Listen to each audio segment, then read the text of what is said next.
Okay, acting chair, it's 6:30.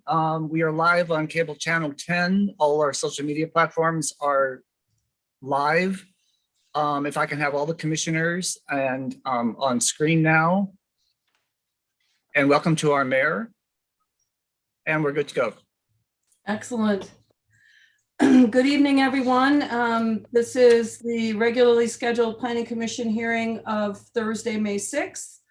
It's 6:30 p.m. and I would like to read the exciting and required script about how this is going to happen.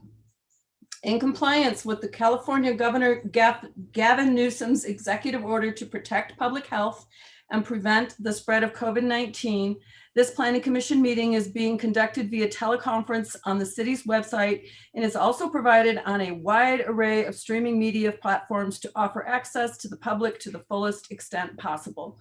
WehoTV staff have confirmed that this Planning Commission meeting is currently streaming successfully on Spectrum Channel 10 and online at weho.org/WehoTV. In addition, and as a courtesy, this meeting is also successfully streaming on the city's YouTube channel at youtube.com/WehoTV and on Roku, Apple TV, Fire TV, and Android TV. WehoTV staff monitor this broadcast on all platforms throughout the meeting and will notify the Planning Commission Secretary should broadcast disruptions arise.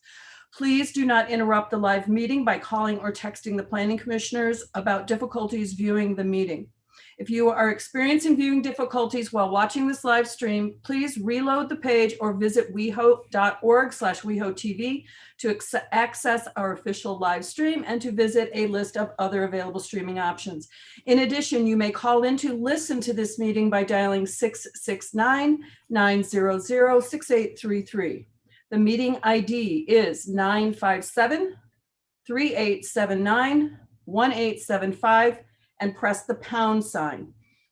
Please understand that internet speeds, device reliability, third-party platform reliability, and individual or personal technical issues are out of the scope of this broadcast. WehoTV staff has published a guide at weho.org/WehoTV to troubleshoot your connection.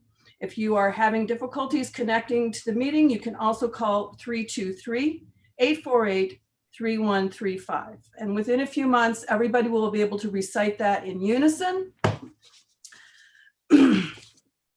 With that, I would like to ask our mayor to lead us in the Pledge of Allegiance. If we could all mute our microphones and sing along. Place your hand over your heart and ready, begin. I pledge allegiance to the flag of the United States of America and to the republic for which it stands, one nation, under God, indivisible, with liberty and justice for all. Thank you, Madam Mayor. And with that, I would like to call on Mayor Horvath to administer the oath of office to our newly appointed planning commissioners, Tushar R. Dutta and Michael A. Lombardi. So I believe we'll do them one at a time. And so let's begin with Mr. Dutta. And if I can ask all of the rest of the participants to turn off their video during this presentation, we will resume after everyone's sworn in. Thank you very much, Madam Chair. And this was the first I've been at your commission with you to hear you give the opening statement, which I typically have to give at council meetings. So now I know what others have to live through. And best of luck to you in your new chairwomanship and your position of leadership. Thank you for having me tonight. Tushar, if you would, please raise your right hand and repeat after me. I state your name. I, Tushar R. Dutta, do solemnly swear that while serving in the office as a member of the Planning Commission of the City of West Hollywood, that I will support and defend the Constitution of the United States the Constitution of the United States and the Constitution of the State of California, and the Constitution of the State of California, that I will bear true faith and allegiance that I will bear true faith and allegiance to the Constitution of the United States to the Constitution of the United States and the Constitution of the State of California, and the Constitution of the State of California, that I take this obligation freely that I take this obligation freely without any mental reservation without any mental reservation or purpose of evasion, or purpose of evasion, that I will well and faithfully and that I will well and faithfully discharge the duties upon which I'm about to enter. Congratulations and Great. welcome. Thank you.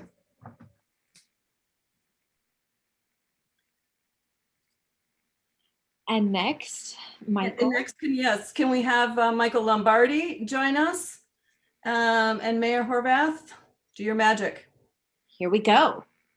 Michael, please raise your right hand and repeat after me. I state your name, I, Michael A. Lombardi, do solemnly swear do solemnly swear that while serving in the office that while serving in the office as a member of the Planning Commission as a member of the Planning Commission of the City of West Hollywood, of the City of West Hollywood, that I will support and defend that I will support and defend the Constitution of the United States the Constitution of the United States and the Constitution of the State of California, and the Constitution of the State of California, that I will bear true faith and allegiance that I will bear true faith and allegiance to the Constitution of the United States to the Constitution of the United States and the Constitution of the State of California, and the Constitution of the State of California, that I take this obligation freely that I take this obligation freely without any mental reservation without any mental reservation or purpose of evasion, or purpose of evasion, and that I will well and faithfully that I will well and faithfully discharge the duties discharge the duties upon which I'm about to enter. upon which I am about to enter. Congratulations. Thank you. Thank you, Mayor Horvath. If I can have our commission revitalize themselves. Thank you, Madam Chair. Thank you for this opportunity. And I will leave the tough work to you tonight, which I know you are so uniquely capable to handle. So I turn it back to you. Thank you.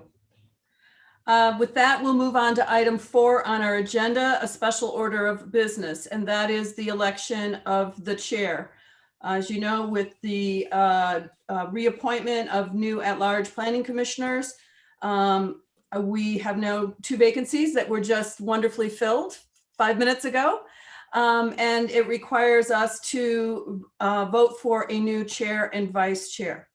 So with that, item A, the election of the chair, are there any nominations? Commissioner Jones?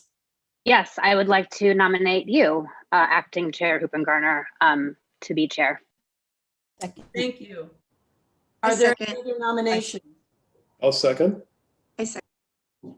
Thank 4 you. seconds. Oh, sorry, I got ahead of myself. Are there any other nominations?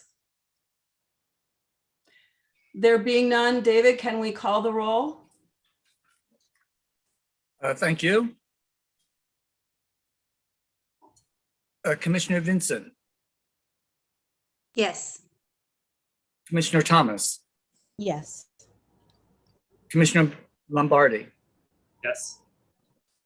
Commissioner Jones, Yes.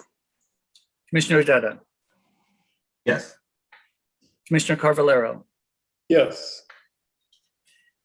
Acting Chair Hoopengarner. Yes. Congratulations, Chair Hoopengarner. Thank you.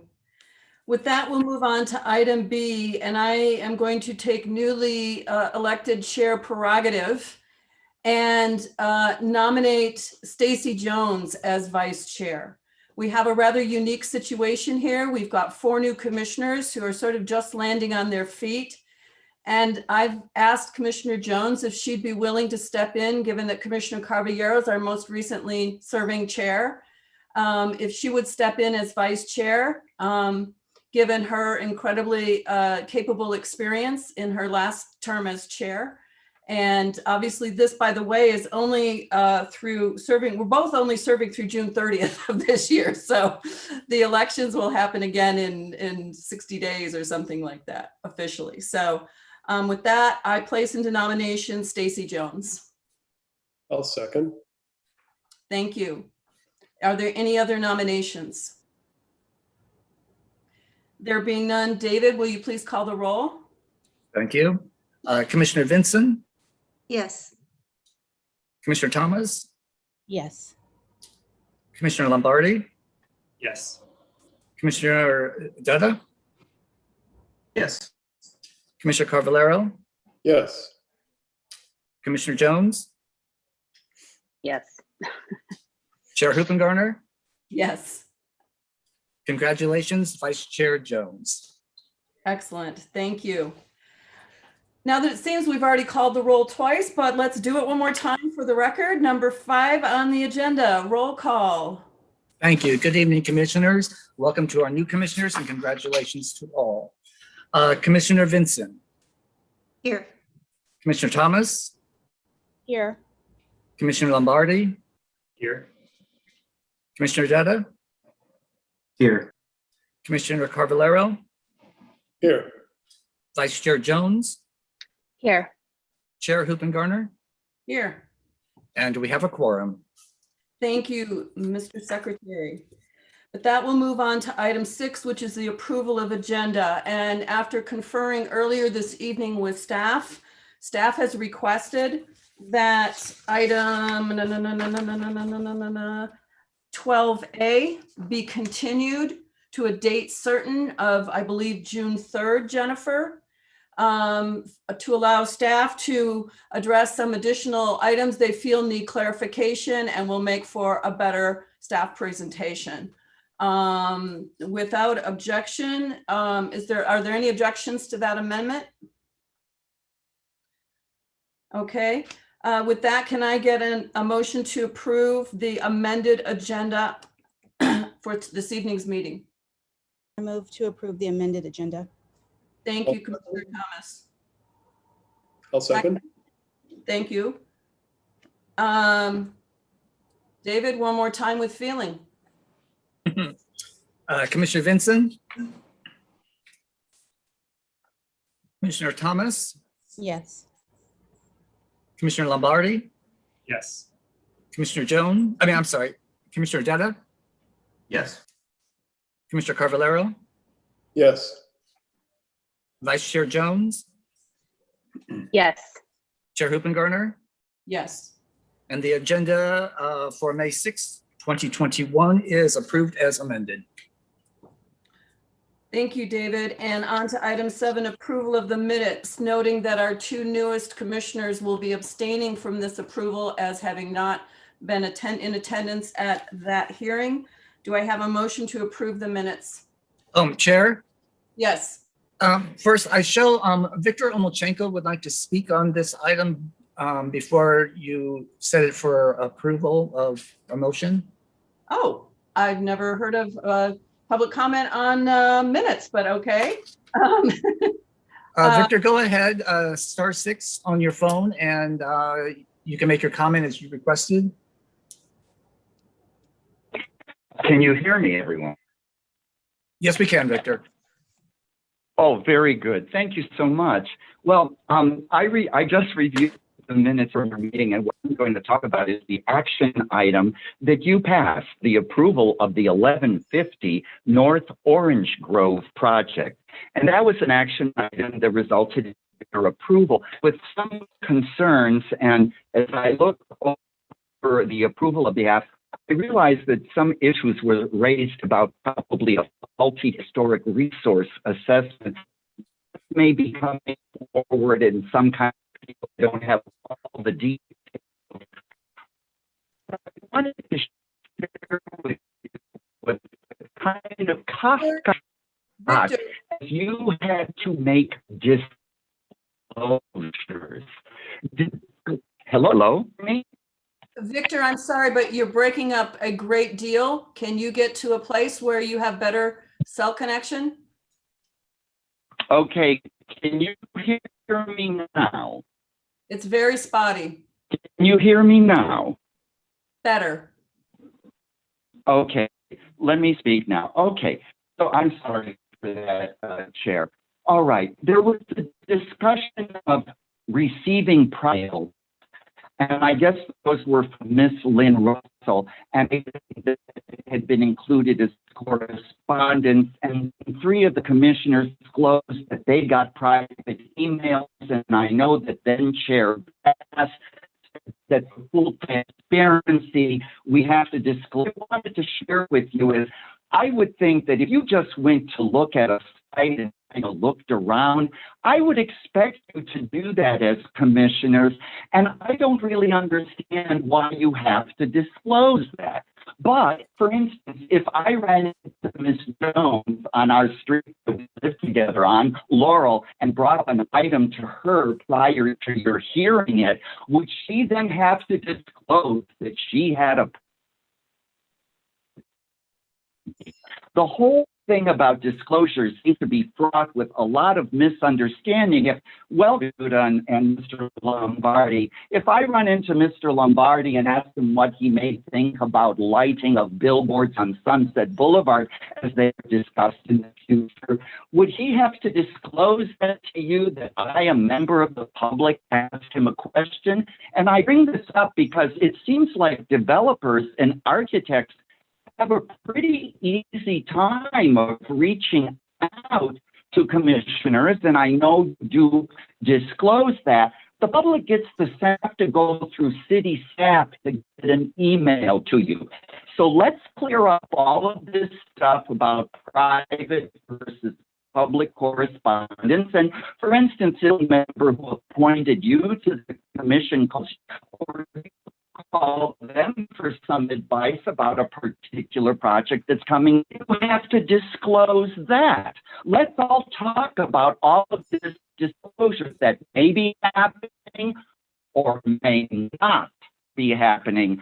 Because my Victor? is there's a lot of stuff going around in back hearings being started. Thank you so much for listening and for letting me offer my disclosures about these. Okay, thank you, Victor. It was, unfortunately, it was very difficult to understand you. I believe we got the gist of your point. I would suggest it actually would have been better made as a general comment about disclosures in general comment as opposed to on this agenda item. I didn't hear anything in particular that would affect our ability to approve the minutes on as of this time. Do I have any comments from my colleagues?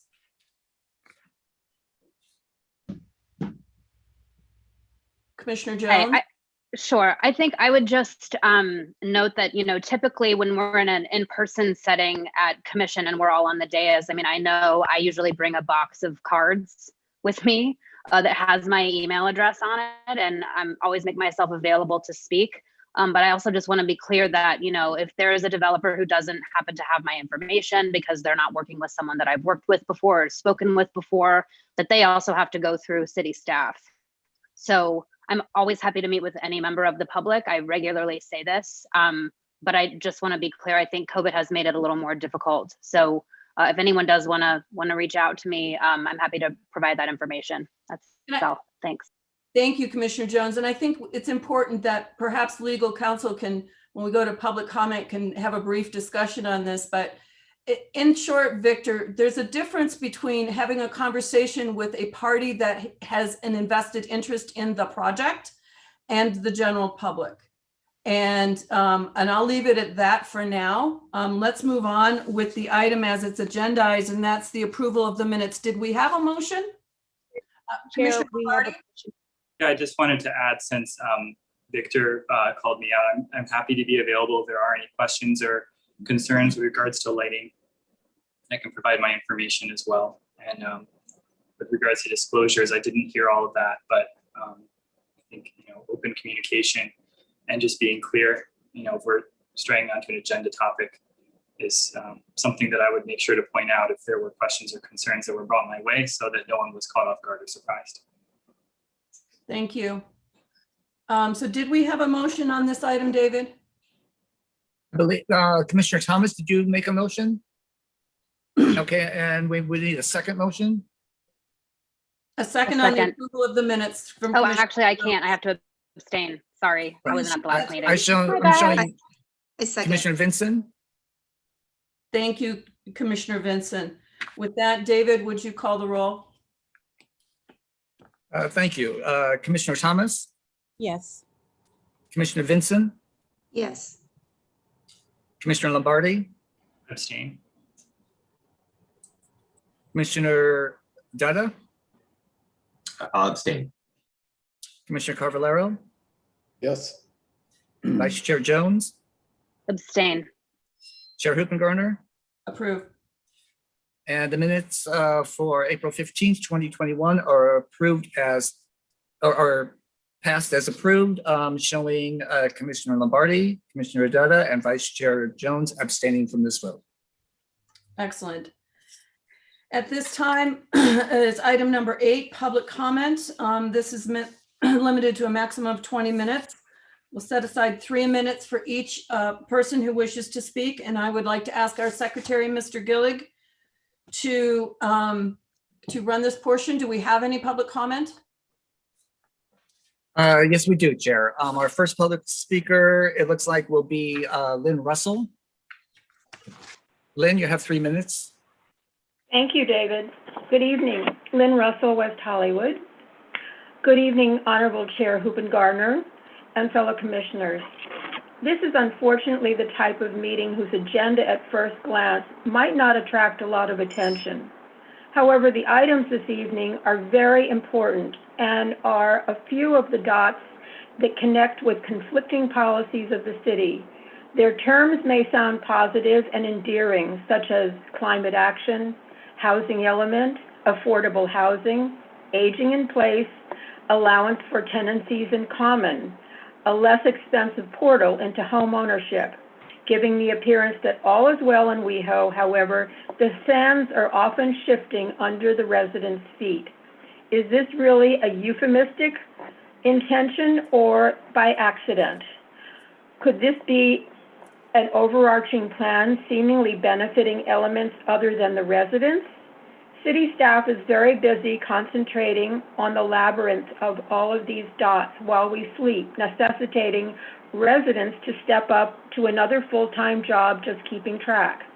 This should not be the case, as is often contrary to the tenants, and that would be tenants, T-E-N-E-N-T-S, the city was founded upon, for the tenants, T-E-N-A-N-T-S, and homeowners, as all are exponentially affected. When one does not have a clear picture or transparent vision of the destination for West Hollywood, it encourages a make it up as you go along philosophy, which becomes sometimes chaotic and disjointed, even though it may be artfully constructed. Every great city has a plan and had a plan that one could see almost depicted as a work of art in a schematic or original aesthetic engraving. Over time, I've actually collected them. West Hollywood could use a plan that folks can actually see, presumably authored by the planning department, that was supposedly the goal at the beginning of this journey. The question is, where is it? Thank you so much. Thank you, Lynn. Chair, that's all I'm showing under public comment. I do have Aida on the line. You didn't indicate if you wanted to speak under public comment or a particular item, Aida.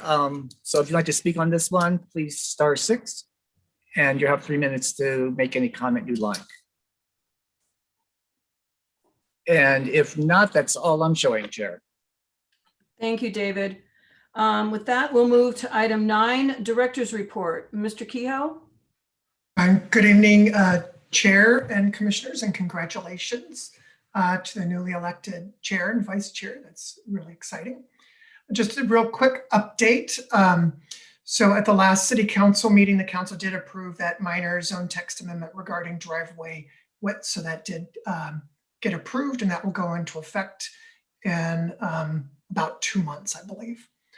On the next agenda in May at City Council, we actually don't have anything. So I can't, this is like one of the first times planning hasn't had something on a council agenda in a long time. So that's exciting for us. I do now want to just take a little time and ask the city attorney to address the disclosure issue that came up, and she can use the rest of my time for that. Okay, thank you, John. I couldn't hear all of what Victor was saying in his comments, but my takeaway was that there was some questions or confusion about public disclosures. So I can just real briefly address the purpose of disclosures and what they're for. When the Planning Commission is having a public hearing and making a decision on land use permits, they have to base their decision on evidence and evidence in the record. And we want to make sure that everyone has all the evidence. So if a commissioner has a meeting or a conversation outside the meeting room or the Zoom room, and that commissioner learns something that's not in the staff report, and it's something that the commissioner would maybe base their decision on, they need to disclose that for the record so that other commissioners know what a decision is being based on. And so the public knows what a commissioner has learned and is basing their decision on. And it's so everybody's operating off of the same information. So I couldn't understand the exact specifics of Victor's concerns with any specific disclosures, but that's the purpose. And so everybody's operating off of the same information, and nobody's basing a decision off of something that they know that the other commissioners and the members of the public don't know. And it gives the public an opportunity to comment back if a commissioner learns something and the member of the public might have more information or different information. It's for exchange of information. And so that's why we like to do it before the public hearing. So commissioners can say if they've had any meetings, what they've learned, and everyone can comment and respond back and be operating off of the same information. It's a common practice on the commission to say, to disclose meetings that have taken place, and to also say everything we talked about was in the staff report. So that's communicating that I didn't learn anything new. So that's a common practice also, but the purpose is to exchange information and make sure that the evidence that everyone is basing their decision on is in the record. If there's any other specific questions, we can address it at another time. I'd be happy to talk to Victor if he has specific questions. I'm not sure if he's on anymore, but I'm always available to answer questions on how best to handle these issues for public hearings. Thank you. I think the one thing that I heard that was the question was the distinction between if I run into a neighbor walking down the street and they express concerns about something, how is that different than me actually taking a meeting with the developer and that I disclose one versus the other? Well, it all goes back to what the information is.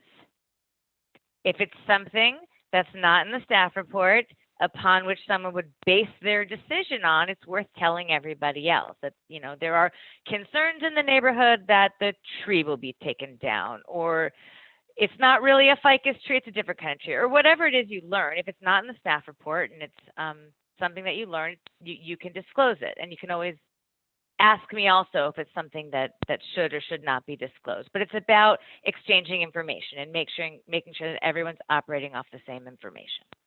And I think the distinction that I made earlier is important. And this is back to transparency. Obviously, if you meet with a developer or developer's representative, they have an agenda. This is their project versus meeting any number of just citizens in the neighborhood, that it's not their project as per se, I think is the distinction that I've always made. And I think that's why there's oh, go on. And I usually say, and I've discussed it with various members of the community. I don't necessarily list every person I've spoken with. It's less about, the name of the individual and more about the information you've learned if you're going to base your decision off of that information. Okay. Are there any other questions or comments of legal? Thank you, Ms. Langer, our new city attorney. Woohoo. All right, well then let's move on to item 10, items from commissioners. Who would like to go first? Or do we have any firsts? Commissioner Jones. Hi, everyone. I just first of all want to welcome all of the both of the new commissioners and welcome kind of everyone into this newly formed, differently comprised body than it was previously. I think I've reached out to each of you individually, and we've had a chance to converse just about, you know, being on commission, et cetera. Always want to be a resource to you to the extent that I can be, but I also just wanted to let everyone know that the reason that I had to miss the last meeting was because I had a pet emergency, and I just wanted to let everybody know that he's okay. So thank you for your well wishes. I'm going to put him down now, but that's why I was not at the meeting. So that's all I have to say. Welcome everyone. Looking forward to working with you, and thank you to everyone who gave me good wishes about the pet. It was a little touch and go there for a bit. So thank you. And I apologize, Vice Chair Jones, that I didn't call you Vice Chair Jones. Anyone else? Commissioner Caballero. Congratulations, Vice Chair Jones and Chair Hoopengarner. I look forward to having you lead these meetings. Vice Chair Jones has done it before and does it beautifully. And Chair Hoopengarner, you've done an amazing job with design review. I look forward to chairing our planning commission, and welcome Commissioner Lombardi and Duta. Look forward to working with you. We've had conversations before also, and look forward to continuing our conversations. Thank you, Commissioner Caballero. Anyone else? Well then, Commissioner Thomas, thank you. Yes, I just want to congratulate new Chair Hoopengarner and Vice Chair Jones. And I'd like to welcome our two new commissioners, Commissioner Dutta and Commissioner Lombardi, to the Planning Commission. I got a chance to connect with both of you individually via Zoom, and I look forward to working with both of you. Like both of you, I'm still fairly new, but please reach out to me anytime. I'm always happy to help. Okay, thank you. Commissioner Vinson, did you go ahead?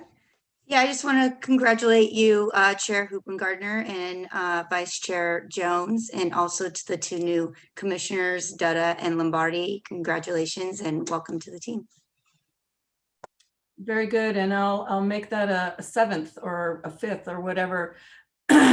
Welcome both of you. I'm very excited. I think all of our new commissioners bring a lot of skill and experience to the commission, and I'm looking forward to some really robust and productive conversations.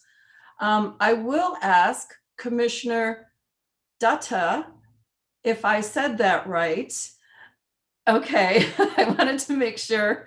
We've had two different, being a Hoopengarner, I understand how names can somehow be a challenge for people. So Dutta, not Duta, correct?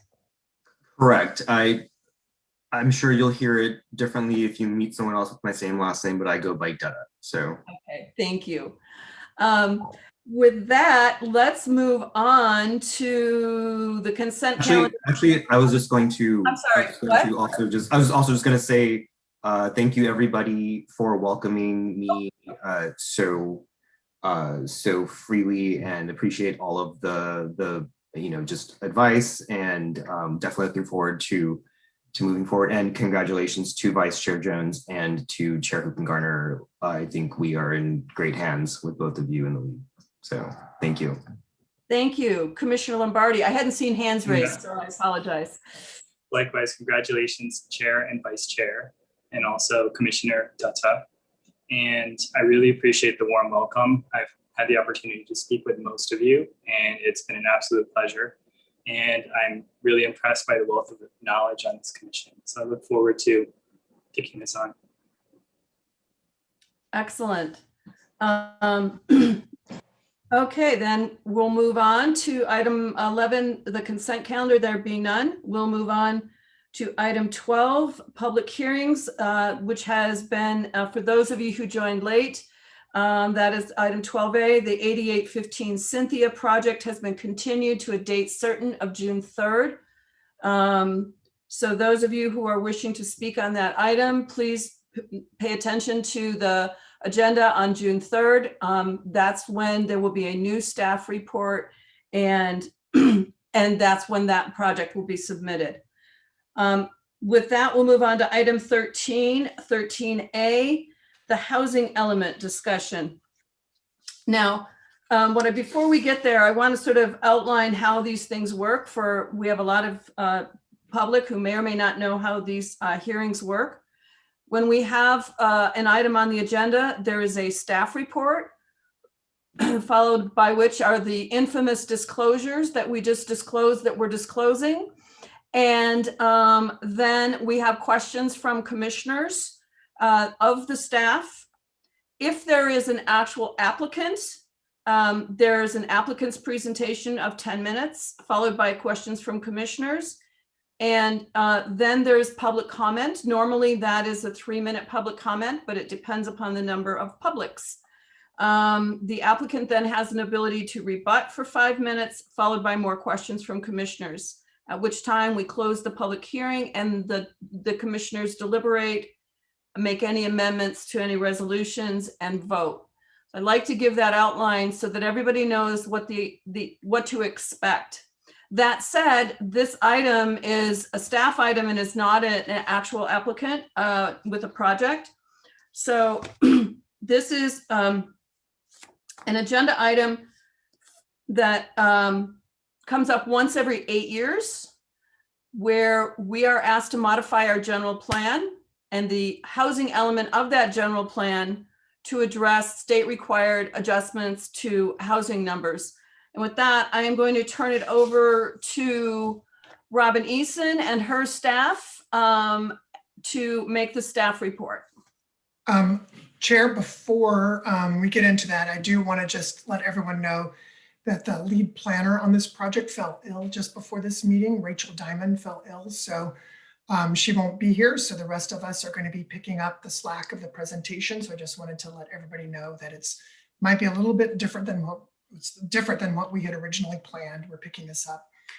Also, I wanted to let the commission know that this is a really important item. This is just the kind of the early part of this process. We know it's a really important issue for the community. While we have a full evening tonight, now that the other item was canceled, if the commission feels like they still need more time, we can continue this item to the next meeting. If there's the need for additional discussion and analysis, so I just want to make sure the commission is aware of that this does not have to be resolved tonight by the commission. And I do know that there had been some concern over a posted announcement for scoping meeting for the EIR for this project. The scoping notice, of course, is for the beginning of an EIR process. So we know that was scheduled originally for a daytime. We are also going to schedule an evening scoping meeting so other folks can attend who happen to be not available in the daytime. So I just wanted to say a couple of words about that initially, because I know this is an important issue for the city. And now I'm going to turn it over to Allison, and I think Allison will introduce the team that's working on this. Before you do that, John, I thank you. And I even had a note here, which I missed.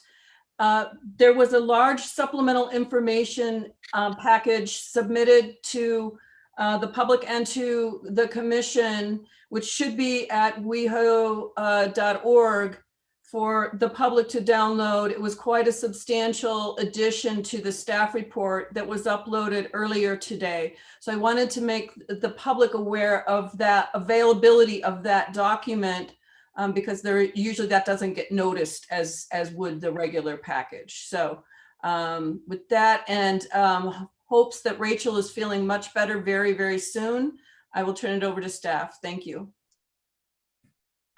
Thanks, everyone. My name's Allison Bartle. I just want to double check. Can all of you see my screen? Great. I wanted to kick things off with the project team introduction. As I said, my name is Allison Bartle. I'm the project development administrator for property development, and I also work on housing issues. I'm joined today by Brian Eck, who is from our long range planning division. I also wanted to highlight other city staff that have had impact thus far and will continue to have impact on the design of the housing element is the Urban Design Studio, our social services team, our strategic initiatives team, and also our current planning team. I'm joined today by Veronica Tam of Veronica Tam and Associates. She is our housing element lead, And she's going to go through some overview of the housing element and then a little bit of context of the RENA. And then lastly, Rincon Consultants is our community outreach lead, and they're also our CEQA lead. At this meeting, we are not discussing the CEQA aspect yet, so they are not joining us directly. And with that, I will have Veronica join me to go through the agenda and an overview of the housing element. Great, thank you, Allison. This is Veronica, and tonight I would just, I think the whole team, we're just going to go over some of the basic housing elements. What is the housing element? What are the requirements of the housing element? And you probably, in the last couple of years, heard a lot about the regional housing needs assessment. So we want to give an overview of what that is and what are the obligations when we have a regional housing needs assessment. Then staff is going to talk a little bit more about potential constraints and policy considerations as they relate to housing production in the city of West Hollywood. Then we're going to move back on to some of the more specific requirements of the housing element, identifying sites. And then staff is also going to give an overview of the process that we're going to take in order to get the housing element updated. Next slide. So what is the housing element? The housing element is still a policy document, even though it's probably the most legally regulated element of the entire general plan. It's still a part of your general plan. It's a policy document. Every single jurisdiction in the state of California is required by state law to update the housing element every 8 years or so. And your current housing element is considered the 5th cycle of the housing element. It covers the planning period of 2013 to 2021. It's going to expire by October 15, 2021 this year. So we're working on the 6th cycle update of the housing element and covering the planning period of 2021 to 2029. Now, what sets the housing element apart from the general plan is not only the fact that it has to be updated more frequently than the rest of your general plan, it also has to be reviewed by the state agency for compliance. The state agency responsible for that is the State Department of Housing and Community Development, HCD. In the next 6 months or so, you'll probably hear the term HCD pretty frequently as well. So next slide. When you have a housing element that has to be reviewed by a state agency for compliance, there are reasons that there are consequences or benefits for meeting that compliance status. One thing being that if you have a housing element deemed by the state to be complying with state law, it protects you from the state attorney general for litigation. In the last couple of years, between 2017 and 2020, the state has passed a lot of legislations, some of them really giving more teeth to the housing element. One being that the state HCD has the ability to refer any non-compliant housing element cities to the state attorney general for litigation. Now, if you have a housing element that is deemed to be complying with state law, in the event of a lawsuit, and it could be brought on by a developer, a resident, a nonprofit, or by the state, but in the event that that your housing element is involved in litigation, your housing element that's deemed to be complying with state law, the burden of proof would be on the litigant. It would be more difficult for them to prove that you are out of compliance when a state agency has already found your housing element to be in compliance with state law. So if in the event that you are involved in a lawsuit and the court has found your housing element to be not complying with state law and invalidates your housing element, there are some serious consequences. One being that the city's ability to issue building permits, and that's any building permits, not just residential building permits. The court can suspend a jurisdiction's ability to issue building permits. That certainly has happened to some jurisdictions in California before. And there could be fines up to $600,000 per month if the housing element continues to be non-compliant for more than 6 months. But the minimum is $10,000 per unit that you're short in terms of planning for it per month for the first month. And then it kind of escalates up to $600,000 per month beyond 6 months of being non-compliant.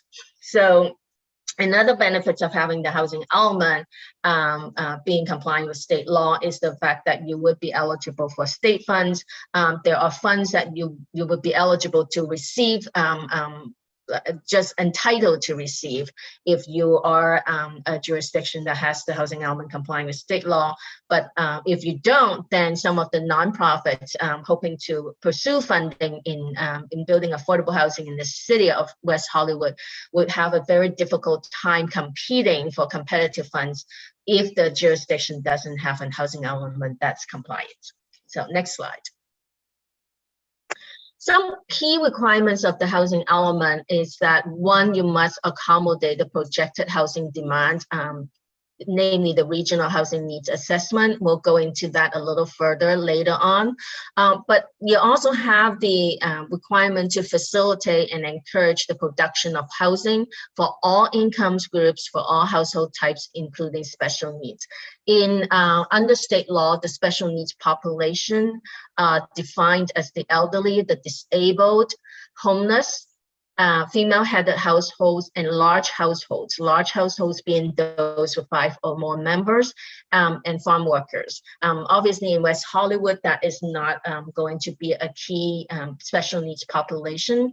Local jurisdictions also have the ability to identify additional special needs population with your community depending on your unique characteristic, and there are other special needs groups such as military personnel, veterans, college students, as such.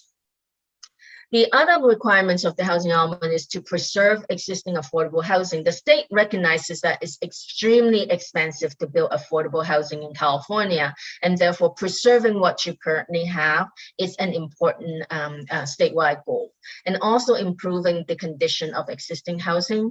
And last but not least, the state passed a new law in 2017 that is affirmatively furthering fair housing.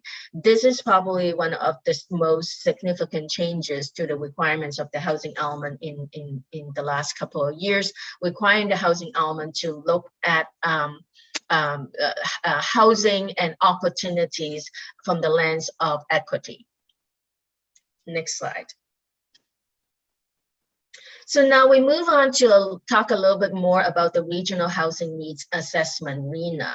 The RHNA is a minimum number of housing units that each jurisdiction is required to provide adequate sites through zoning and land use policy. And that's really the major or the primary criteria for receiving HCD approval of the housing element. Virtually no jurisdiction would get a housing element that's complying with state law without meeting the Regional Housing Needs Assessment.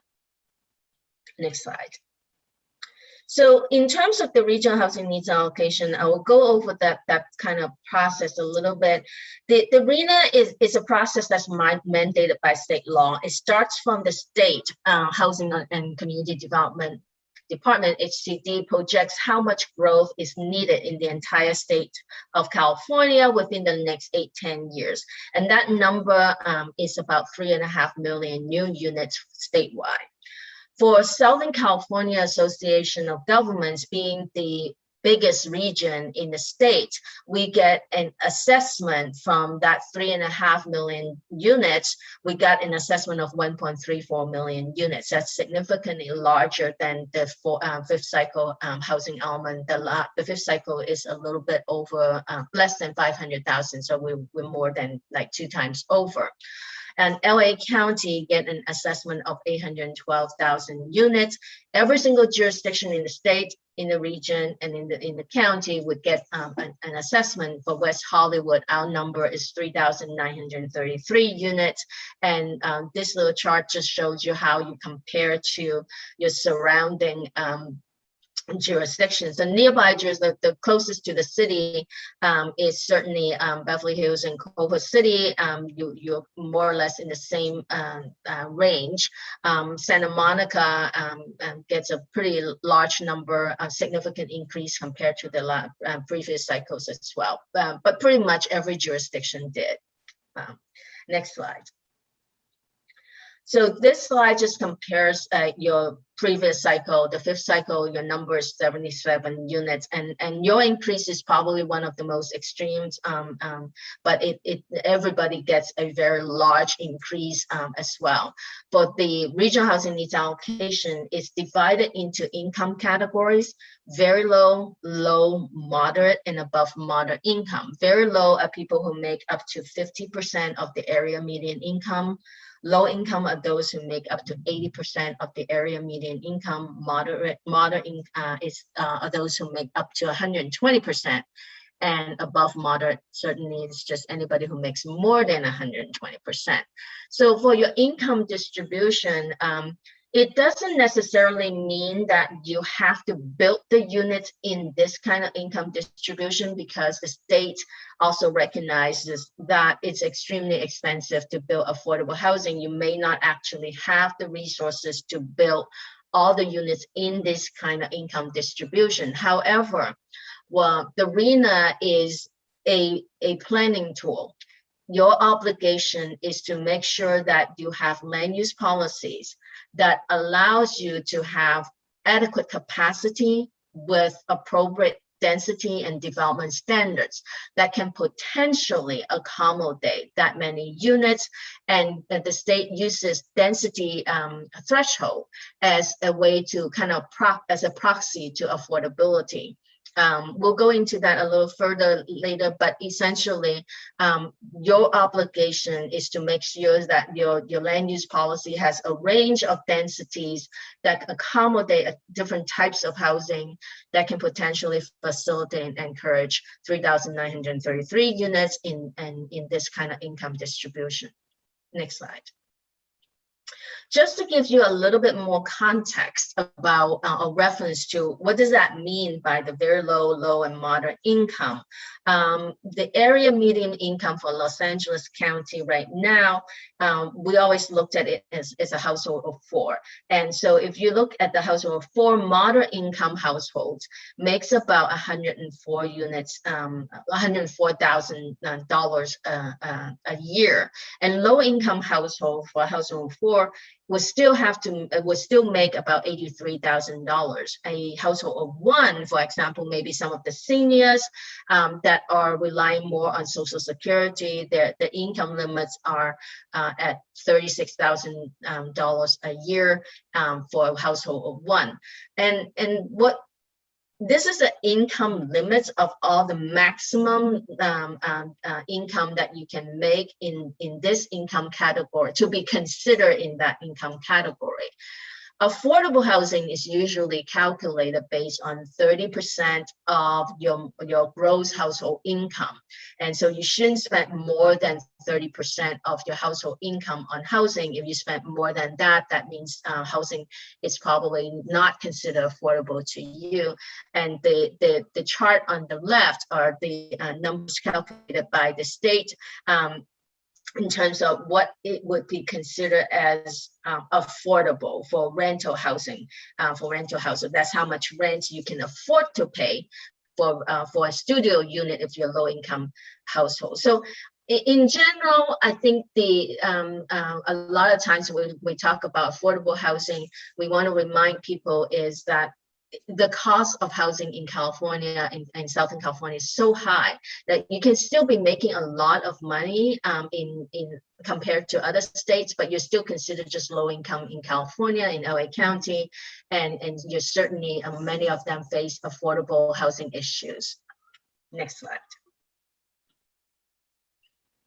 So just to look at your progress, the city of West Hollywood is certainly a city that is very diligent in facilitating housing production in your community. But as we mentioned before, that affordable housing is very expensive to build, and your regional housing needs allocation was 77 units. You certainly went over that in the current cycle, the fifth cycle, and you even went over your affordable housing allocation.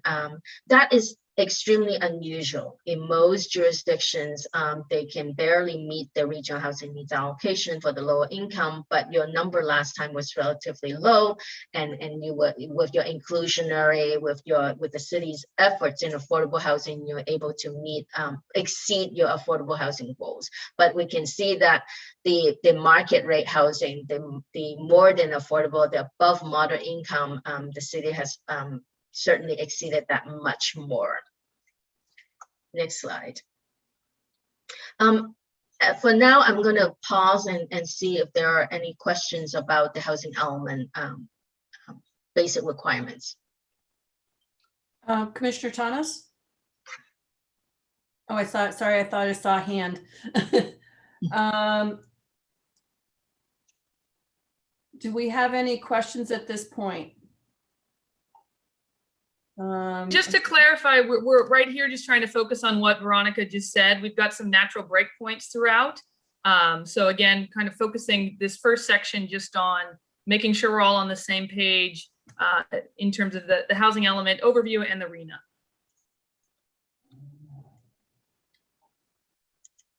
Okay, seeing that there's no questions, Veronica, soldier on. Actually, I'm going to pass the next segment to Brian. He's going to talk about policies and strategies. Great, and good evening, Chair, Commissioners. Brian Eck, Senior Planner with the Long Range Planning Division, stepping in for Rachel Diamond tonight. So the way we wanted to structure the study session tonight and the way your staff report is structured is to give you all the disparate components that will go into the housing elements. And so the first piece that we provided you was the proposed policy framework for the housing element. And our launching off point for this was to look at the existing housing element that's in place, which was adopted in 2010, and examine that and see if that would be able to, as a framework, accommodate the goals going forward as this program. And we made the judgment as staff that this could be a launching off point. And so what we offered to you as the proposal is really just a reiteration of those goals. They are amended slightly in their structure to reflect guidance from the the California Office of Planning and Research. And then we did add a few additional goals based on the Social Services Division, strategic initiatives, housing policy, and then some sustainability goals as well. And again, these are just very draft at this point. And we again serve this up as a framework to guide decision-making as part of this project. And we have those on hand for discussion purposes if we want to go through them individually. I just want to give you the high level of what we're doing, how we are approaching the policy framework for the housing element.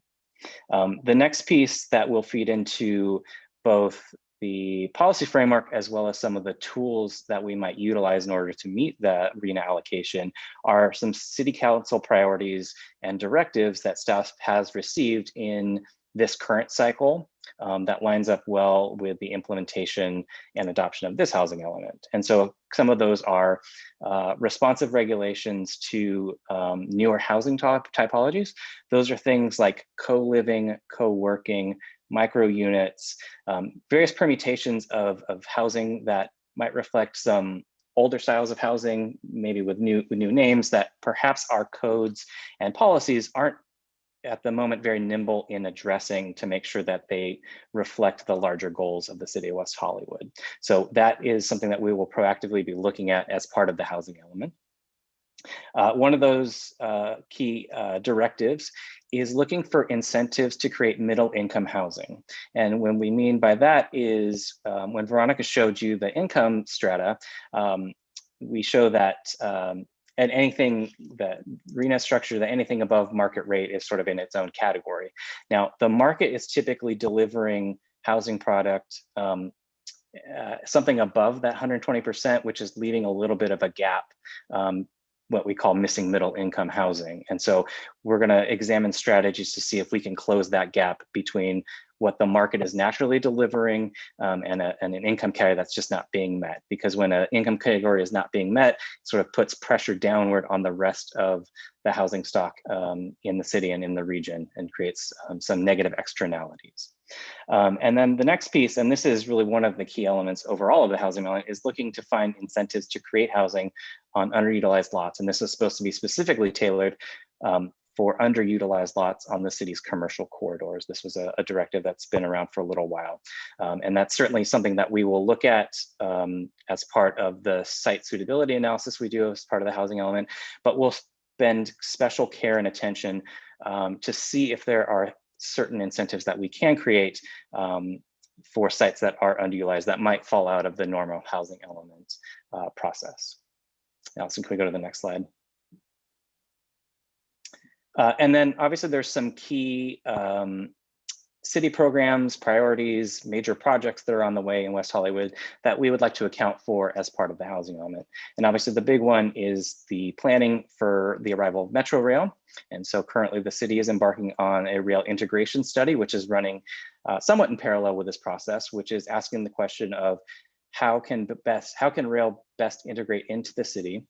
That study will certainly see where stations should best be located, how they should be designed, but also will probably give some guidance, and this can be shared between the housing element and that project, about what to do in opportunities like joint development opportunities that naturally arise when Metro Rail arrives into a city. And so that's something that we can account for and make special consideration for as part of the housing element, because arrival of Metro Rail will certainly change the community patterns, the access patterns, and availability of West Hollywood to the region, and housing will certainly be a major component of that. There's also the Urban Design and Architectural Studio Work Program, which has a lot of housing related and tangential items that have been directed and are on that work program that relate to this effort, and those will be considered as part of the housing element update.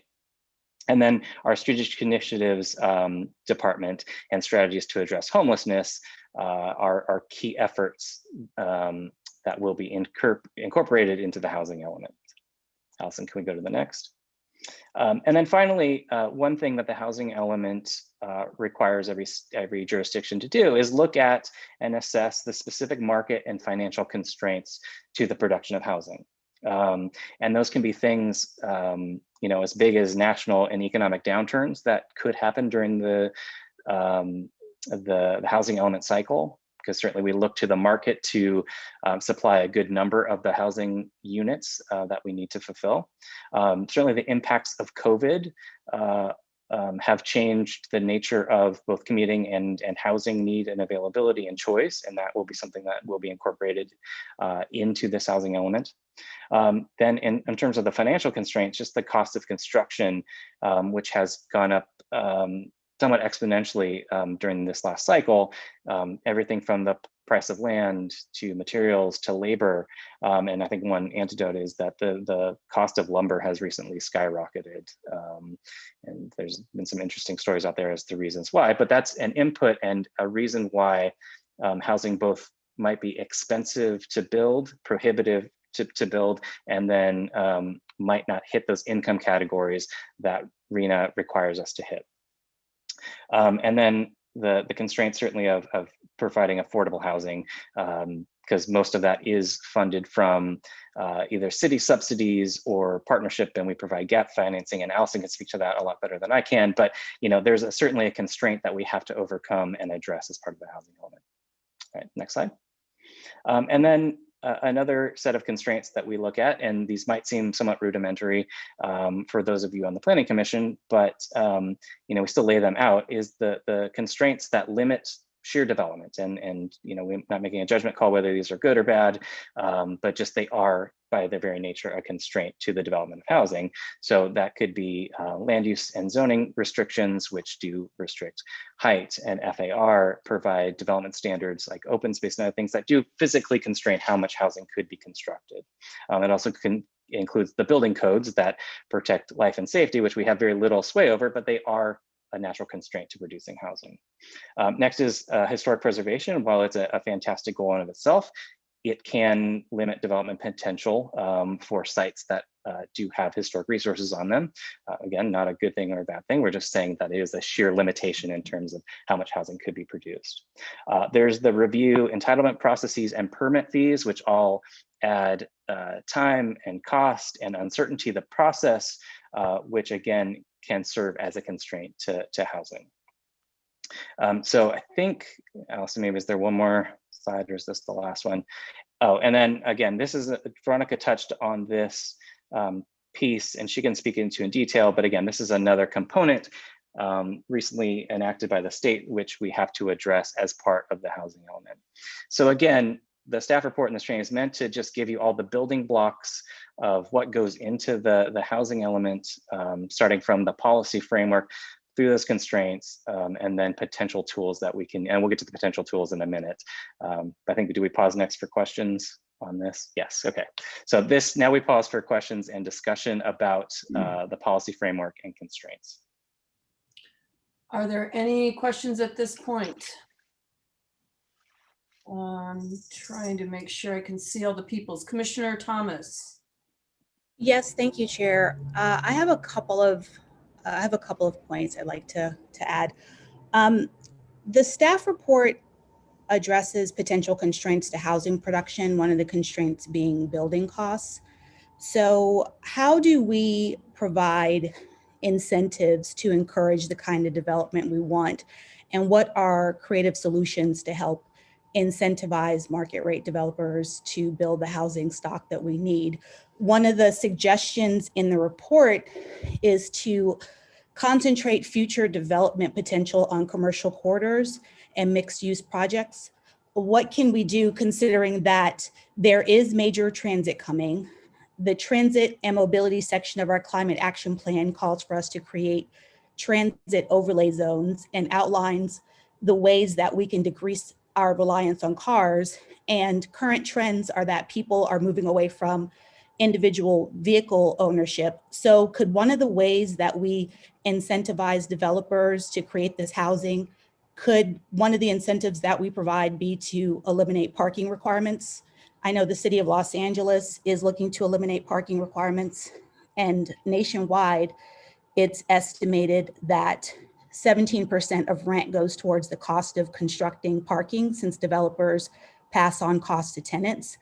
So if the West Hollywood of the future is to be less of a car-reliant city, should we start looking at eliminating parking requirements in anticipation of that future so that we can incentivize developers to build? We aren't stuck with parking we have no use for 50 years from now, and address barriers to housing affordability.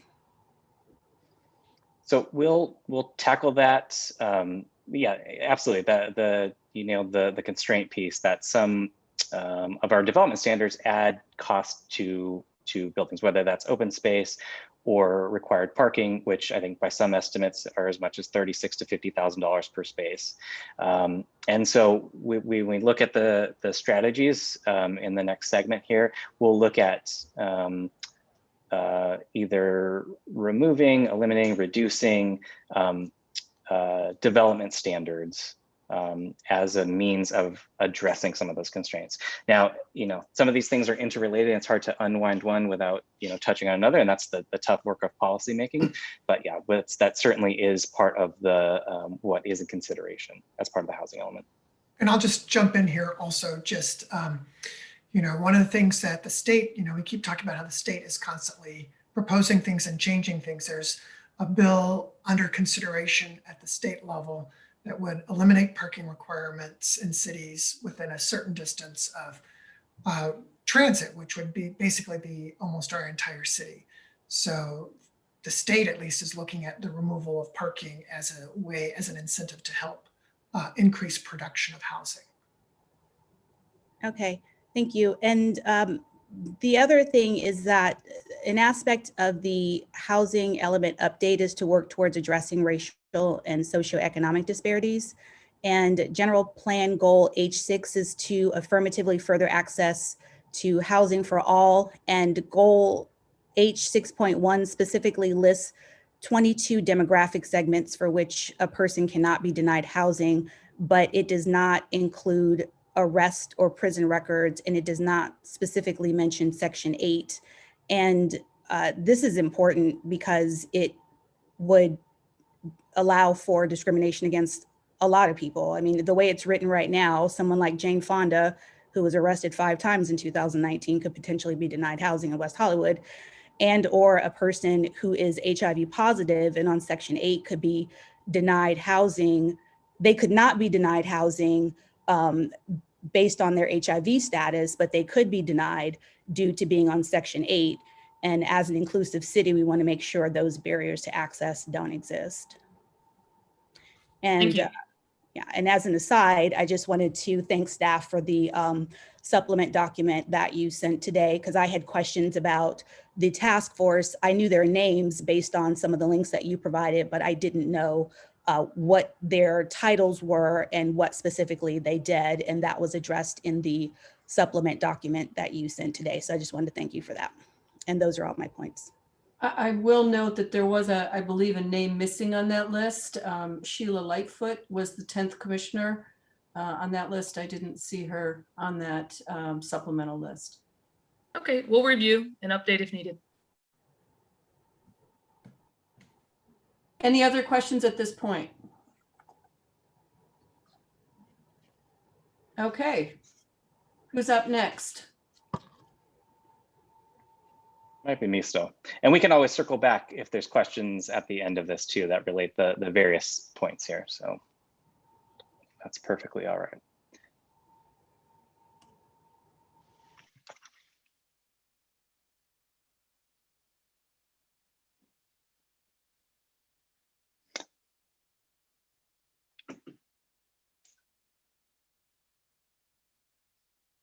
Yep, I think this is it. All right, thanks, Allison. And then the last piece, at least for my presentation, is the staff report, and as reflective of the housing element itself, will provide a set of I would say tools and strategies that the city can utilize in order to both overcome those constraints, meet the policy objectives, hit those state mandates, incorporate all the city priorities in order to meet those housing element needs and those RHNA needs. And those generally can be seen in a couple of different buckets. The first are the regulatory tools, whether that is amendment to the zoning code itself. So those could be things like the development standards for specific zone classifications. It could be things like the parking requirements themselves. Then there's amendments that are possible to the zoning map. So that actually would change the physical map of the city, whether something is zoned R2, a commercial district, to either target things like metro rail investment, or to change the zoning designations from an R3 to an R4. Those are all potential things that we can do with the zoning map. And generally that would be to increase the capacity within the overall extent of the city. And then the final piece related to the regulatory tools are process and project review updates. And I think there are some opportunities here, but those are somewhat limited. The state has taken away a lot of the city's ability to streamline, and we've actually done a lot of our own streamlining, but there is potential process and project review updates I think we would want to examine as part of the housing element. And then the last piece, I don't know, Allison, if you want to talk about this one or if I should cover it, but generally it would be leveraging the city's position to direct funding to create the housing, particularly at the lower affordability levels. And again, Allison's, this is really her domain. We can dive into more specifics as we get into our discussion, but just we're trying to provide the general strategies. You nailed it. Thank you. Okay, great. Veronica, do you want to help us out and go through the site requirements for site inventory? Thank you. Yeah. Earlier we talked about the arena. Your obligation is to make sure that you have appropriate zoning and development standards to facilitate and encourage and accommodate the whole regional housing needs allocation. So essentially what we have to do in the housing element is to identify vacant and underutilized sites with potential for near-term development, near-term meaning that it can be developed within the next 8 years or so.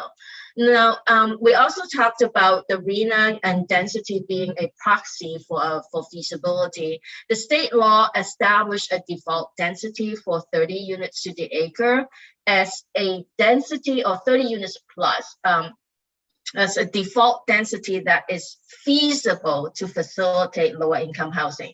It doesn't mean that housing developed at 30 units to the acre or higher than that density, at market, it would be affordable. What it does say is that at this density or above, it's more feasible financially for a nonprofit, for somebody to build affordable housing. Your nonprofit going to the state for funding, like low-income housing tax credit. They would need to have a certain density and yield a certain number of units in order to make the project pencil out. That the subsidies that they're going to require to make the housing units affordable is not prohibitive. So that like this is the density that we're aiming at least 30 units to the acre for the lower income allocation, the lower income RENA allocation. The state, the new state law also kind of throw in some additional requirements that is quite difficult in many for many jurisdictions. They're considering sites that should not be smaller than half an acre. Because it's very difficult to build units or affordable housing projects in small sites. And low-income housing tax credit projects average to about 40 to 50 units at least for a project. So if your sites are too small, you can't really accommodate a project that would be competitive again for a low-income housing tax credit. So the sites that would be considered feasible for lower income has to be larger than half an acre. And it doesn't mean the parcels has to be larger than half an acre, but you have to have policies or incentives to consolidate smaller sites. And that's probably very important to the city of West Hollywood because a lot of your sites are very small. And so lot consolidation incentives or tools would be probably important in facilitating lower income housing in your community. Now, at the Veronica, other end, Veronica, yes. Can I jump in real quick? Back up on the default density, I just want to give the commissioners kind of a reference point since we typically don't talk about that. So our R4 zone is roughly 50 units per acre. So we already have a zone that's higher than that number already. Right. And our R3 is more like the default 30 units per acre. It's more in that category. Sure. Sorry Thank you. that. Oh, no, that's certainly good point. At the other end of the spectrum is that lots that are larger than 10 acres, they also consider that being difficult because this is like issues that more the Inland Empire communities would have. Large sites with no roads, no infrastructure extension already, and a nonprofit have no ability to buy such a large piece of land. So any sites that are larger than 10 acres, you need other incentives and tools to make it feasible. But that's probably not going to be our problem in the city of West Hollywood. Our problem is how to facilitate lot consolidation in your community. And there is also another piece of state law that influence or impact the way we get adequate sites that is SB 166 no net loss. Even though the RENA is a planning goal, is not a production goal or requirement, but there is a certain things SB 166 that put in there that puts in more reality in your production. If your community continue to approve projects at lower density than you had assumed in your housing element, or if you continue to approve projects that are even at the density that you allow, but they're all coming back as market rate housing, so that you used up all your lower income sites in your housing element, but not producing the lower income units. The state makes you SB 166 requires that you continue to replenish your site inventory so that as your land is developed with market rate housing and you're not meeting your lower income yet, that you have adequate remaining capacity in your land use, in your land use plan to produce the lower income units should there be the market for it, or should there be resources to build those lower income units. For that, to accommodate or to the no net loss, the state recommends a buffer of your RENA for the low and moderate income RENA by about 15 to 30%. The SB 166 basically says that if continue to exhaust the inventory of your sites to the point where you fall below what you have remaining can accommodate your remaining low income RENA. You're not allowed to approve that project that caused the shortfall until you can make a finding that you have the ability to find replacement sites, or that you will rezone and upzone within the next within 6 months. So in order to avoid continuing rezoning and upzoning, the state recommends that when you're identifying sites for your RENA, you provide a buffer of at least 15 to 30%. And so that's like an added requirement to the site inventory that's not there back in the 5th cycle. Next slide. And just to give you an idea about, we've done some preliminary work, what we can accommodate and based on your current land use policy. Now, just to throw in something like confusing to everybody, the RENA planning period is not exactly the housing element planning period. The RENA planning period actually starts June 30th this year. So you have an extra few months. Anything that you have approved, entitled, or under review that will be permitted after July 1st this year, we will actually be able to count it towards both the 5th cycle and the 6th cycle. You can double count it because the RENA planning period actually overlaps. So staff has done this research that based on the projects that are under plan review, projects that are approved already, and then the city-owned properties, and also sites that we identify in the 5th cycle housing element that hasn't been built on yet, that's the remaining sites that we have.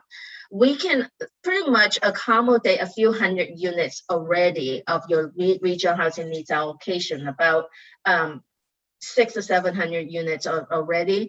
And then on top of that, we've gone through some preliminary analysis of vacant and underutilized properties within the city, primarily along your mixed use incentive zone area.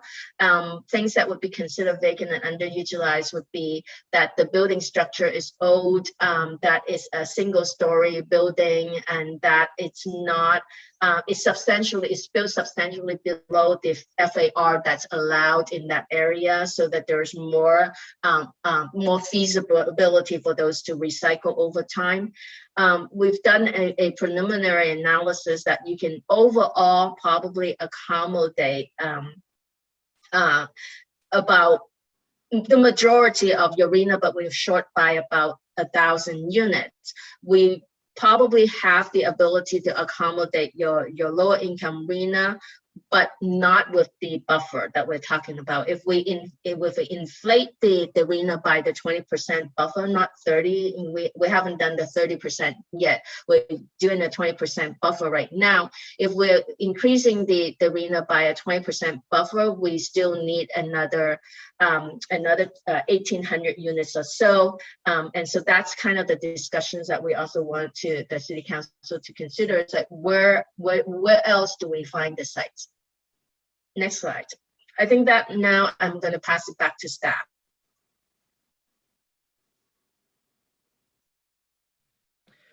I think more broadly, we have these maps available, but more broadly, I think we want to transition into a discussion just kind of based on some general guidance of where to put zoning if we look at these numbers.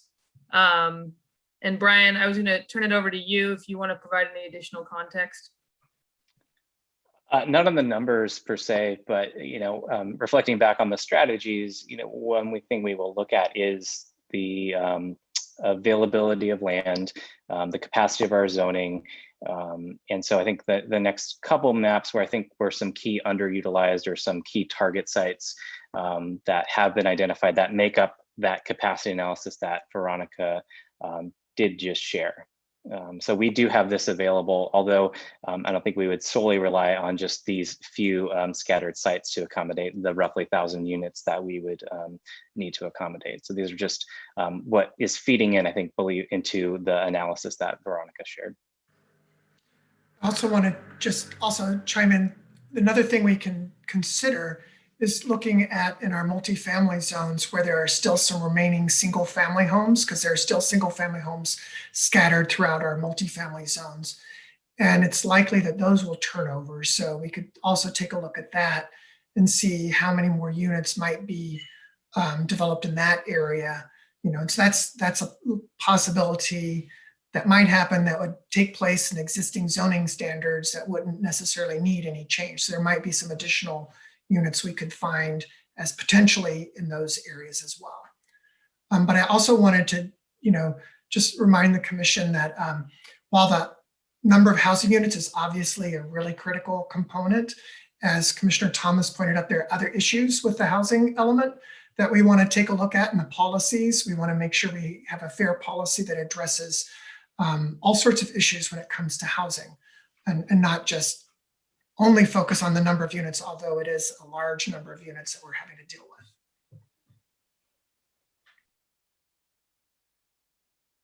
And I know this is, it's a lot, and I know we have 4 new commissioners, so it's probably a lot for everyone to take in. So, we're happy to take a little break right now if people want to get a drink of water and then come back, or whatever the commission desires.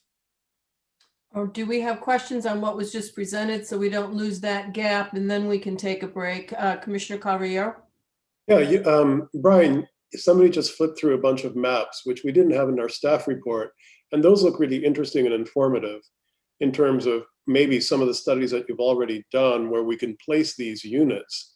Could we go back to those and just maybe you could walk us through those quickly?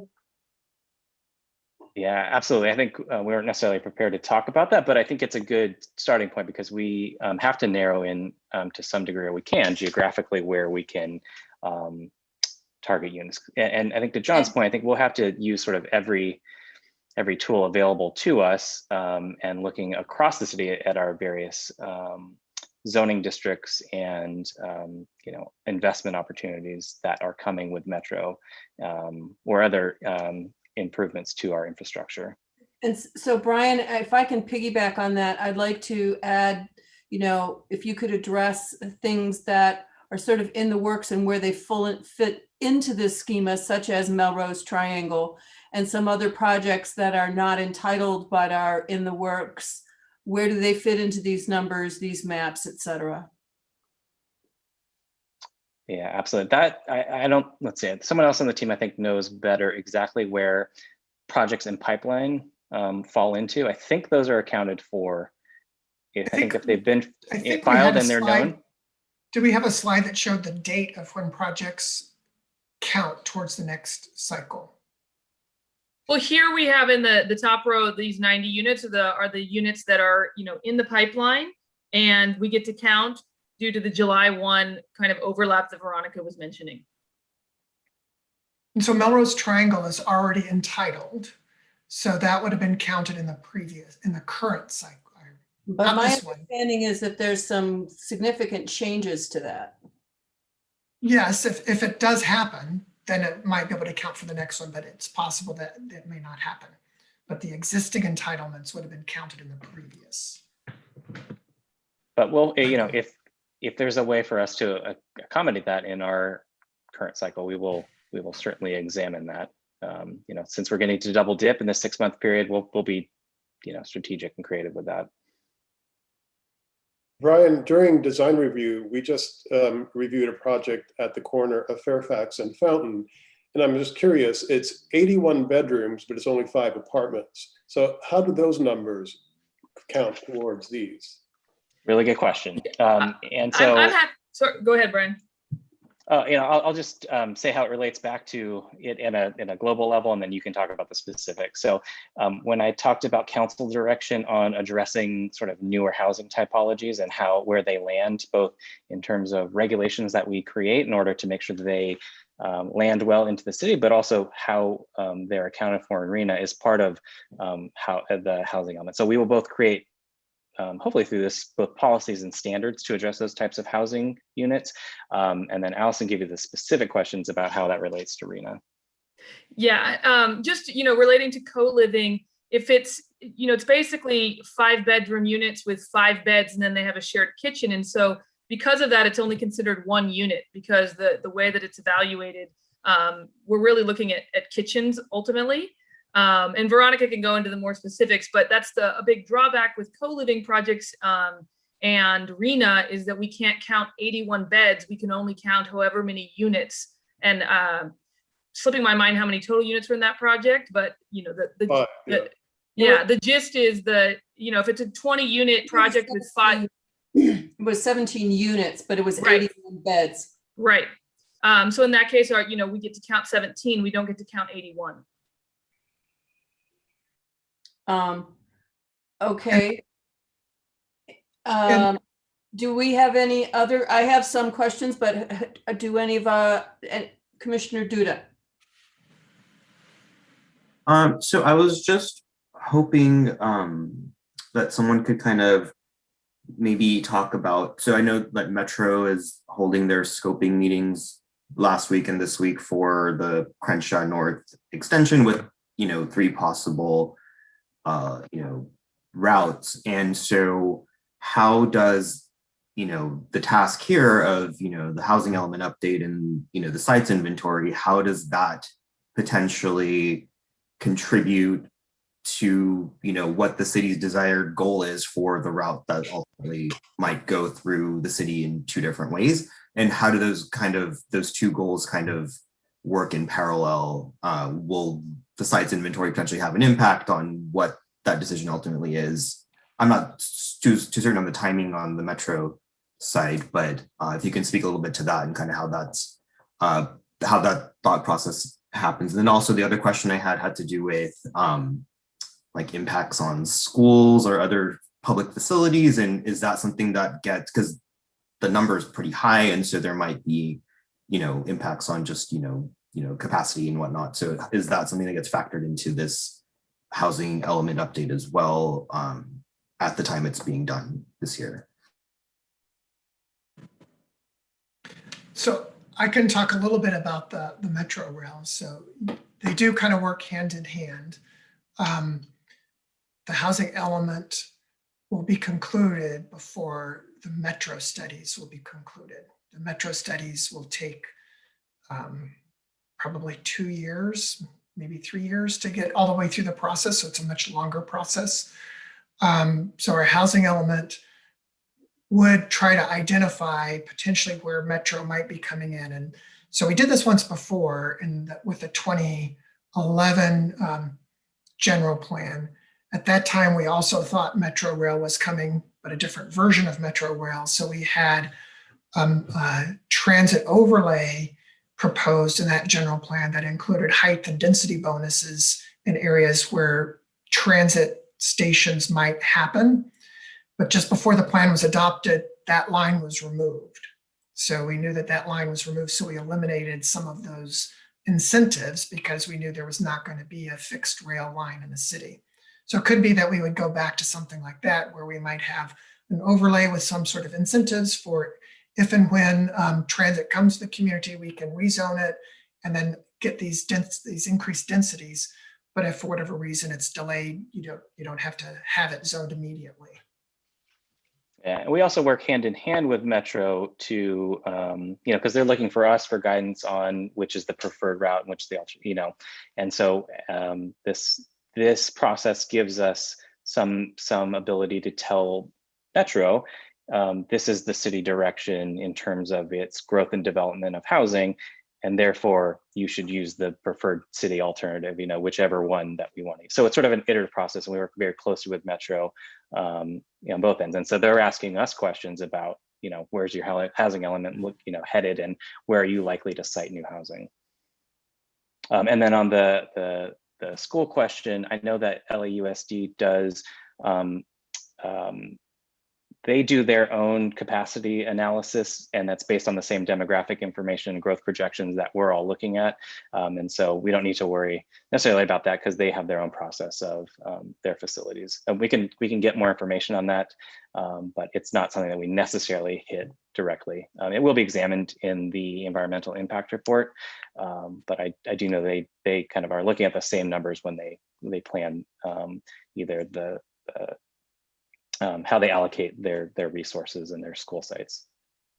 So I know Commissioner Cavallero asked for us to look at the map, so maybe we can go back and again, this is all just draft documents right now, and maybe Veronica or some staff member could remind us how we determined these were sites. And again, this is just our, a property owner may have one of these sites and may never redevelop, because obviously the ownership of the property is really important too. We do have to do this analysis to try to figure out where housing could possibly be built. I'm sorry, John, while you're doing that, could you also speak to how JDUs and ADUs will fit into this sites inventory? So can we so how do we determine the capacity? It was based on, oops. John, Veronica can touch on that. Okay, yeah, I think I just froze for a second. Okay.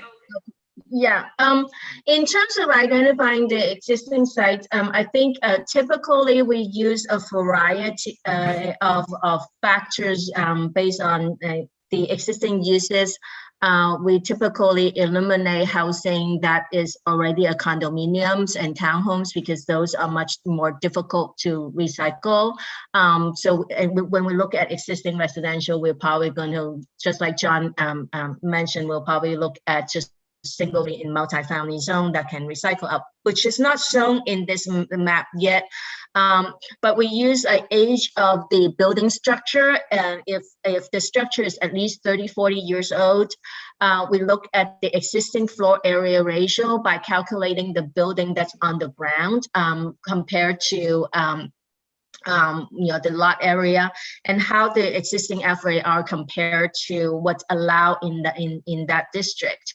And if it's substantially below that, that is also a good indicator that it has the potential. We also look at the building height.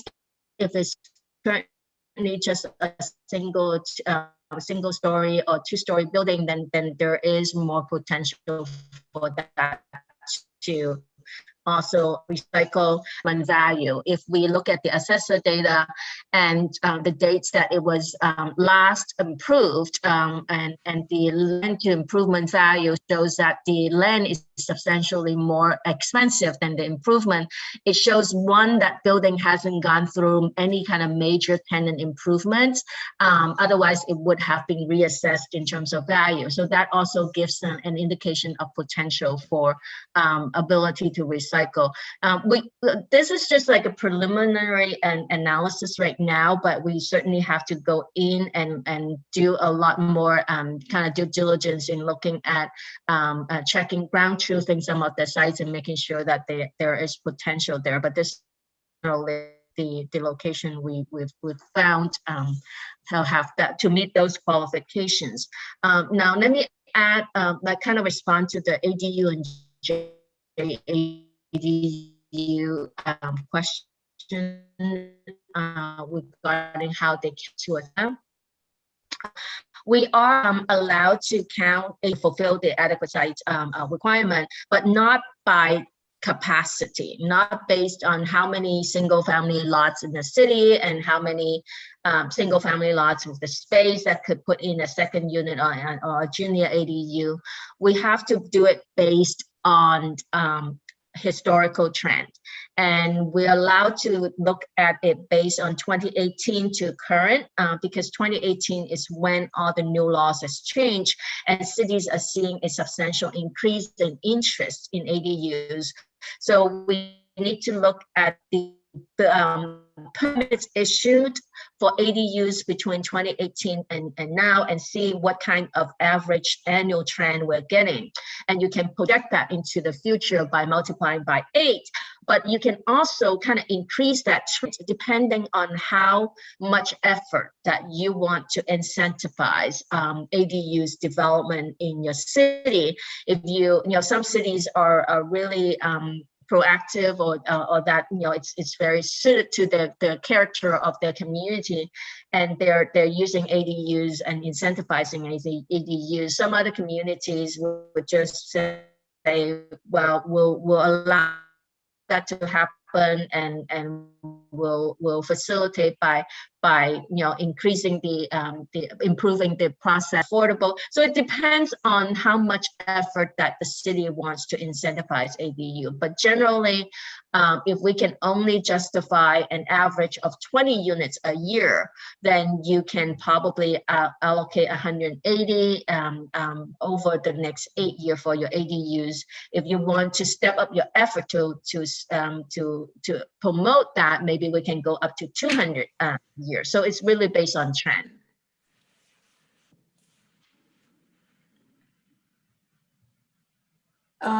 So do we have any other questions at this point, Commissioner Caballero? I don't know if it's a question, but I mean, looking at these maps and understanding that maybe they're not complete, it doesn't look like there's that many sites where we can add that much density. So, you know, earlier on in the presentation, you talked about, you know, low-income housing and density, and the necessity for density to offset the cost of construction. And, you know, we've been on the Planning Commission almost 4 years maybe now, and every time a new building is built that we give bonuses to, and it goes over 3 stories, you know, the public doesn't like that. The community doesn't really understand. And so how do we square these new numbers and these higher densities and these taller buildings with the reality of the community and what the public understands is reasonable versus what the new level of density and height that we need to achieve in order to meet these numbers? So hopefully you can hear me. I've been having internet connection problems, so hopefully I won't freeze during the middle of this.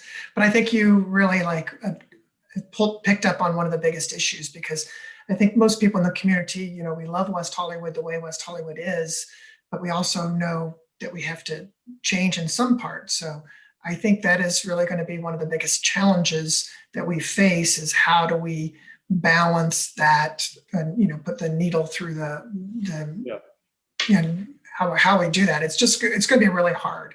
We'll have to do a lot of outreach with people, and part of the Planning Commission meeting. So we'll have to do that, you know. So things that we've also talked about is possibly, you know, making it more clear which projects are housing accountability acts and which, you know, the Planning Commission has less ability to modify or change. But, you know, that you've picked out on a really big issue that's going to be hard for us to handle with the expectations of the community. Yeah, but it's good to know that, I mean, the cornerstone of this program needs to be community outreach so that they understand the future, so that we can move towards that future given the requirements that we need to meet. And I think that's what this housing element is about, though, is what are the constraints that we want to put in place that will help us achieve it, but in a way that works best for our community. And I think that's the key component of this element. And so I'd like to add a couple pieces here, and also sort of just dump them out there. One, I would like to request that as part of this whole mapping thing, one, I'm unclear as to where the R3 and R4 sit in this schema that the maps you're showing us, because you know, we've looked at I mean, just pretty much nothing but R3 and R4 conversions of tear downs of an existing single family home or a duplex and building into a 12-plex or whatever. And I don't see those lots on these maps. And so how does all of that fit in here? But related to that, I would like to request that our city architect and UDAS model what this is going to look like. That when we start talking about 4,000 units on these various lots and in these various locations, physically modeling what that's going to look like so that the community can understand the kind of decisions that we're facing in this element and where do we want things to go and not go, where do we have choices and don't we have choices, and that modeling would be an important component of this decision-making process, not just sort of an end product, but a tool in the decision-making process. And I don't know if Mr. Abramson has been able to join us this evening and if he could speak to his team's ability to achieve something like that as part of this process. I see Rick, thank you. Good evening, Chair. I think it's something that we could talk about internally, what can be produced with the resources we have, and if it is the direction going forward, we could certainly come back and advise on what's possible. Thank you. And related to what you were speaking to, Commissioner Carvillo, you know, outreach, I think you hit it on the head, the importance of community engagement in this process so that people know what to expect going forward. And I'm a little concerned that to date we had 48 attendees at a meeting 5 months ago, then that number seems to have included staff. And we had 38 or whatever respondents to a survey, and there's no clarity around the overlap there. That's like 0.2% of our citizenry. And this housing element is so important to our future over the next 8 years that the outreach that we do as a community, I feel, is extremely important in this process, and that we flex some muscle around this and really engage. Yeah, understood. We are, you know, we were in phase 1 of that phase, and we're moving into phase 2 where we have, you know, policy goals and sites inventories and plans. And so that's where it's really important too. We have a bit more of an outline of what we can show the community. And so that's the intent. Thank you.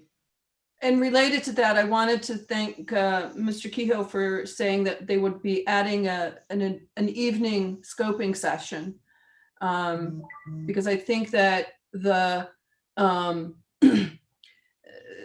daytime session was suboptimal, let's just say, that perhaps, and there's an opportunity to calendar this in 2 weeks at our next hearing, so that we actually have a scoping session for the Planning Commission that invites the community to engage in the conversation, and that would be one of our evening sessions, is a more robust conversation that I don't think we're prepared for this evening, but we could be prepared for in 2 weeks. So we would need to talk about that because we typically don't have scoping meetings at the Planning Commission. So typically what happens is a scoping meeting is totally separate because that's for, you know, coming up with ideas of what we want to study. And so what the Planning Commission reviews is the draft of that EIR. So we'll have to talk about the appropriate. I think given that we don't have one, and given that the notice period ends on, I'm not sure yet what the date is, the 26th or the 31st. It's the 31st. It is the 31st, because on your public notice, it said it was the 26th. So I was a little confused. So I realize, John, that that's not a normal part of the process for an EIR, but this also isn't, quote, a normal EIR. This is the housing element. It's once every 8 years. It's a substantially different EIR in many respects, but those are my thoughts on the subject. And I also do want to, All right. oh, sorry. Vice Chair Jones? Yeah, sorry. I don't mean to interrupt anyone, but we still need to do public comment on this item. And before we get into deliberation, I think in making comments, I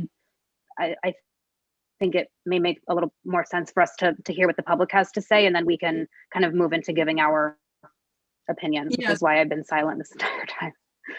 I know, and we were getting into some of these things, and I wanted to just kind of get them on the agenda. But Mr. Keogh suggested we take a break before we move on to the next section. I think that that's a good idea. If I can suggest we adjourn, it's 8:20. We adjourn until 8:30 and reconvene with the balance of the staff report. And then we will have public comment and then move into deliberations, although I'm not sure how what we're deliberating at this point. Okay, thank you. We'll see you all back here at 8:30. Thank you.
Okay, we got, who are we missing? Commissioner Jones.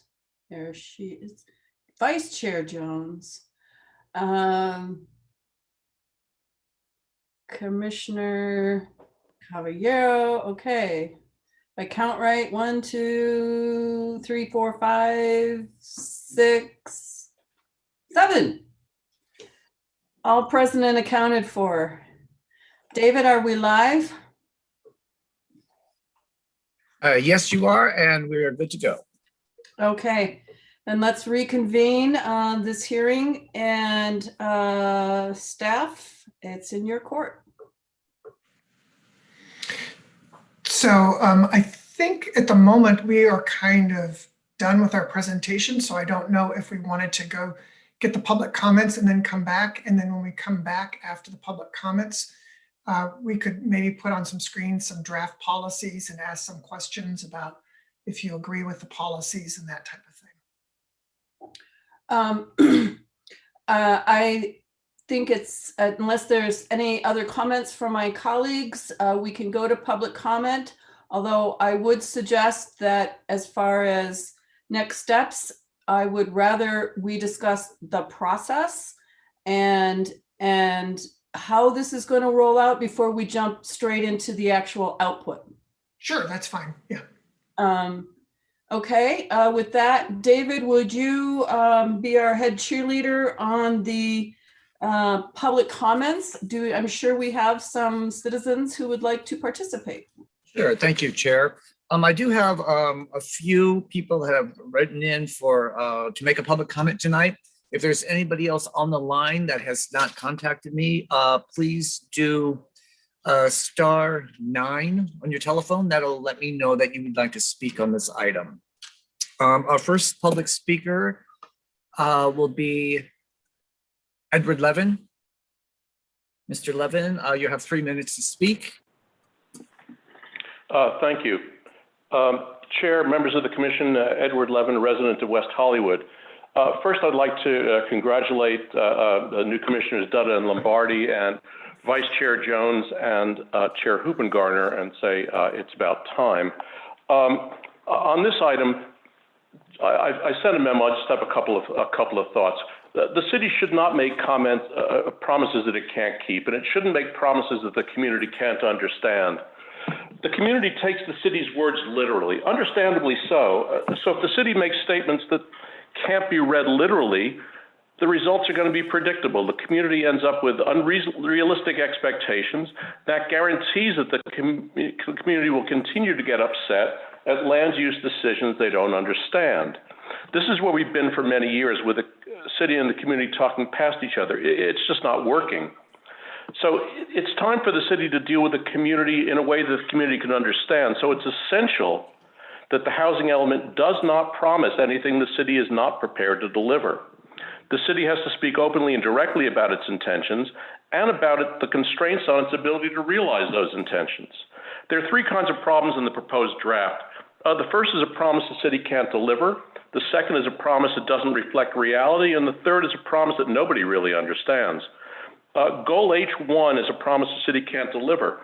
The draft adds the phrase, and avoid displacement. The city can't deliver on this, and they know it. It's legally impossible. The word avoid can't be taken literally, so it shouldn't be used. Avoid displacement should be changed to minimize displacement. Goal 5.4 doesn't reflect reality. Strike continue to, just say provide timely, because we don't really we can't continue to do what we're doing because we don't provide in a timely manner. 4.2 is the most serious. Page 15 of your staff report asks the Commission, where should future development potential be concentrated? And you're supposed to answer that question based on an unintelligible site inventory chart on page 14. And I don't mean it's unintelligible because the numbers themselves don't make sense. I mean the inventory chart's unintelligible because nobody understands its urban design implications. This seems pretty obvious. You can't translate the aspirations of the housing element into a zoning map unless you understand what that zoning map means in physical urban form. You can't answer the question, where should future development potential be concentrated, without understanding how the inventory chart translates into how many stories, in what areas, on which commercial streets, or in which residential neighborhoods. Because the question you're really being asked is, what will the city look like? And 30 seconds, we didn't Ed. think about it in those terms. We just looked at the numbers as not an acceptable answer. Please have UDOS study this so that you have the tools to be able to understand what you're being asked to do in terms of figuring out where this density ought to go. So I urge you to make the changes to H1 and H5.4 and to insist that UDOS provide you with the tools you need to really talk about where the site inventory chart and where this development can go in the city. Thank you. Thank you, Ed. Our next caller will be Lynn Russell. Lynn, you have 3 minutes, and following her will be Victor Omolchenko. Go ahead, Hi, Lynn. good evening again. I sent in comments earlier that were based on Ed Levin's very excellent comments that he made. And even though I don't always agree with Ed, he really articulated things well. Since that, I would like to mention that underlying all of this, it would appear that the concept of housing needs of West Hollywood are like a never-ending, challenging and changing policies representing a cat chasing its tail. And I've never really been able to get to the bottom level of this for a thorough understanding. It seems like arbitrary issues that are constantly shifting. Now, a couple of things were mentioned tonight, mostly by Lynn Hoopen-Gardner and Rogerio. And those were very sensible to me. But beyond that, these calculations were determined by a pre-pandemic reality, which has now considerably changed. Residential work versus work environment, transportation, and the transportation issues are not spoken of as though they are a dyed in the wool true concept. The Melrose Triangle issue is in flux, and it just seems at this point there are too many variables. So another comment that I think Rogerio mentioned of modeling this, which I believe is what Ed was just getting into, so we can actually see a reality, or the commissioners see a reality, which needs to get translated down to the public to see this reality and actually see what is going where, what is happening, and attach a list of varying conditions to that. Should Plan A not work or Plan B, we'll go to Plan C, but it has to connect through logic. So, and also through our urban forestry climate reality conditions, which again have a multitude of changes. So sorry to throw those out there in kind of a random mix, but they just occurred to me, and perhaps you can add those to the accumulation of ideas and continue a discussion. I appreciate the time. Thank you very much.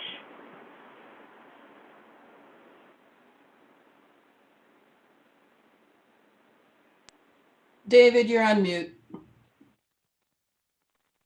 Thank you, Chair. I'm sorry. Our next speaker is Victor Omolchenko, and he'll be followed Good by evening. Stephanie Harker. Go ahead, Victor. You have 3 minutes. Good evening, commissioners. And thank you, Commissioner Thomas, for voicing your concerns about who can actually access housing in the future if they happen to have an unfortunate blot on their record. You know, one of the blots that we're facing now is the horrible, horrible homelessness crisis. And I participated in the meetings of the subcommittee on homelessness of the council that Council members Shine and Meister are on. And I brought up the issue of how is this housing element going to address housing for the homeless?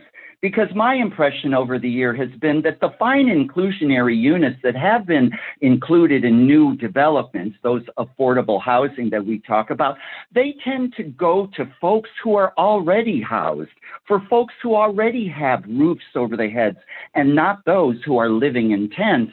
And, you know, I've heard of vets living in tents So it would be interesting to see how folks like that, what kind of outreach is conducted to those folks to get them on the inclusionary housing list. Well, here you are faced with having to provide an average of 400 units per year, nearly 4,000 new numbered units required to meet our RENA numbers. And I'm just wondering, will these be stuffed into our already very dense apartment zones that are classified as R3 and R4? I live in one of those. Or do we envision much, much taller buildings along our commercial corridors and transit areas? And, you know, I love meetings like this because I learn that the R4 zones have 50 units per acre. The R3 50 units per acre. The R3 have 30 units per acre. So let's start the community conversation. What about the elephant in the room? How are the R1 and the R2 zones of single family homes and duplexes going to contribute to our effort? They are sitting on precious California land. Should they be upzoned to allow for triplexes and fourplexes, or even maybe some taller buildings, 3 and 4 stories? I've heard of single family owners who buy adjoining lots in one of those zones.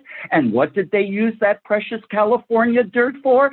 But a wonderful swimming pool with a cabana hidden behind hedges. Now, our city prides itself on being progressive. 30 seconds. Thank you, David. Our city prides itself on being progressive and inclusive and diverse and concerned about equity. And we've heard the word fairness mentioned several times. Maybe the less settled and less populated residential zones of the city should be doing their fair share to get to the nearly 4,000 new units required in this new housing element. Let's have that community conversation. Thank you for listening and for working on behalf of all of us planning commissioners. Thank you, Victor. Our next and final speaker on this item will be Stephanie Harker. Go ahead, Stephanie, you have 3 minutes. Thank you, David. Good You're evening, welcome. Stephanie Harker, City of West Hollywood. Well, it's a lot to wrap one's brain around, and I thank Commissioner Ed Levin for his erudite and always well-informed information.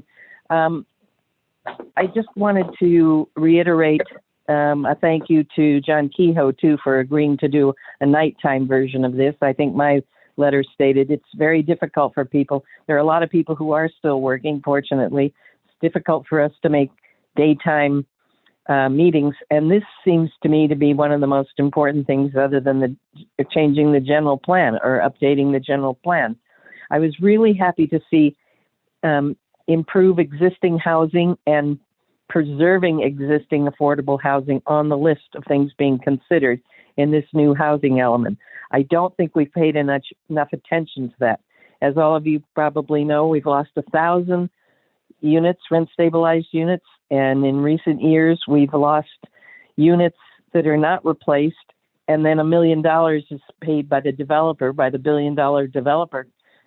1 million is barely 1.5 affordable units, as we find out, at $750,000 a door.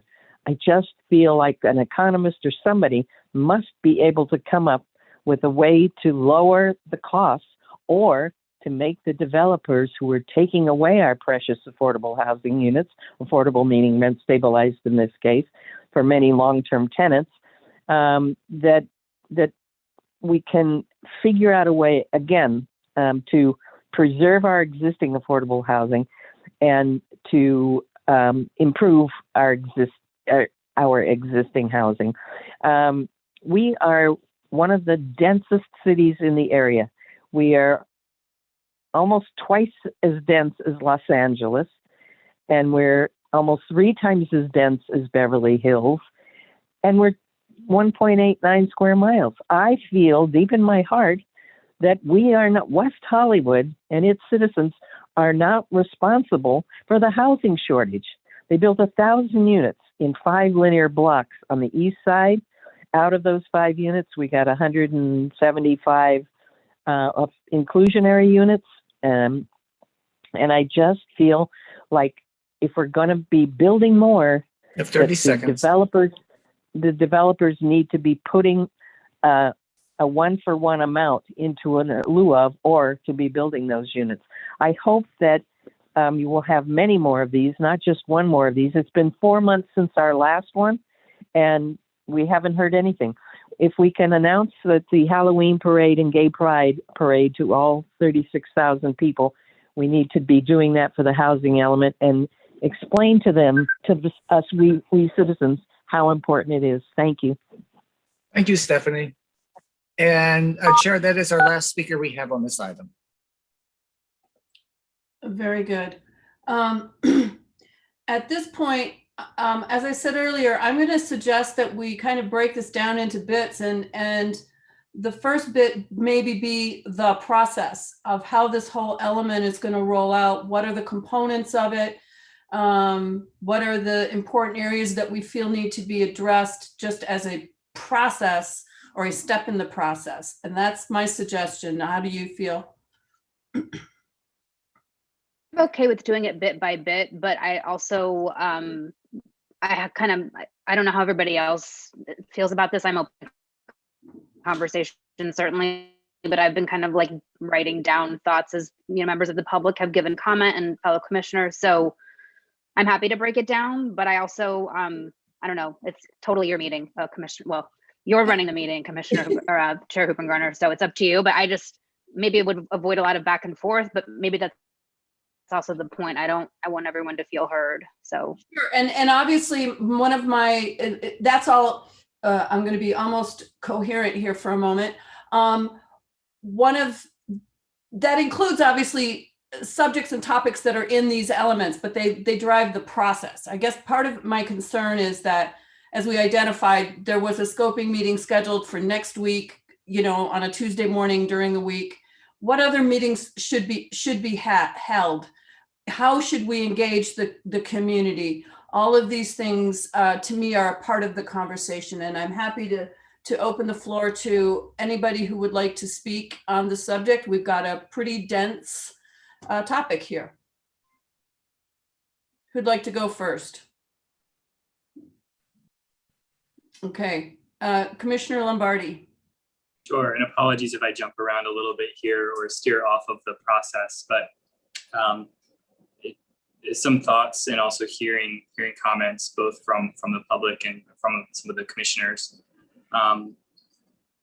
Thinking about process, thank you, John. It was really helpful to understand R4 and R3 and what that means. And I guess, one thing that I'm thinking about is when we're reviewing projects, it would be really helpful to understand what the project density is and how that may relate to the RHNA number, so that we have that context with regards to if the density is below or above what may have been part of a calculation that sort of all folds back to this. I think also some of the comments from Ed Levin were really great, and I definitely think it's helpful for the public if, as part of the process, when we communicate what's happening within the city, we do try to visualize these things so that people can understand it. So it can be more informative and conversational and less of a surprise later. And thank you for opening up some of the scoping meetings to be in evening hours. I think that's important.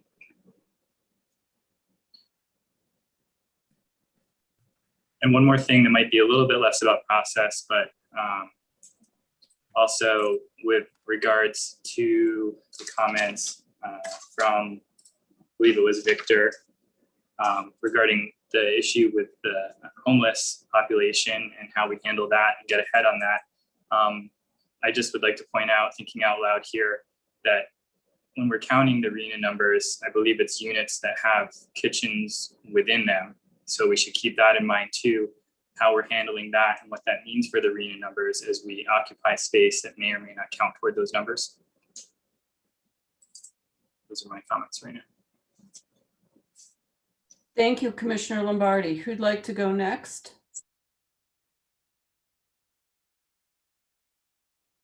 Commissioner Jones? Thanks.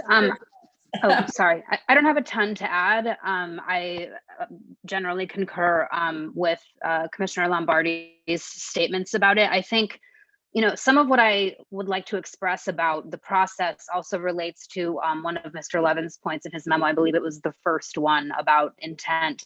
And I think, something that we struggle with consistently, and I know that staff struggles with as well, is how to appropriately educate the public and help them feel engaged in a process during which time, like, a lot of times by the time someone shows up at a planning commission hearing for a project that's near them, that maybe they have very strong feelings about, that's kind of the end of the road. Like there's not a lot of action that they can take unless it's an appeal or something after that time.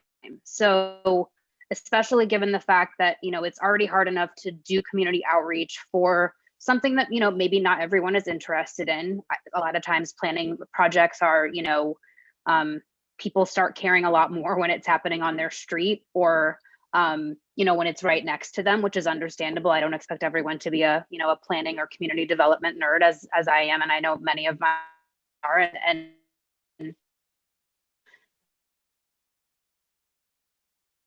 Oh dear, Stacy, you froze.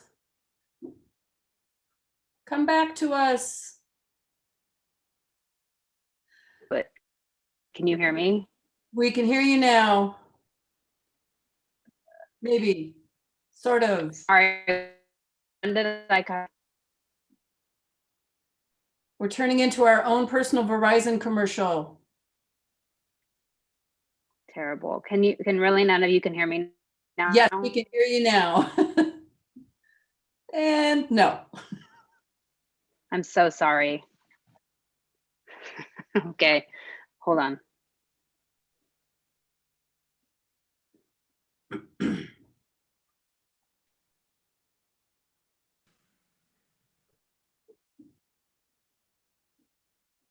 I'm dreaming of the day we have our council chambers back. That would be nice. The day we can actually see each other face to face. Exactly. And we don't disappear into a blue, whatever this is. We have to worry about our wardrobe and whether or not it's going to blend into the background. Oh. Stacy, come back to us.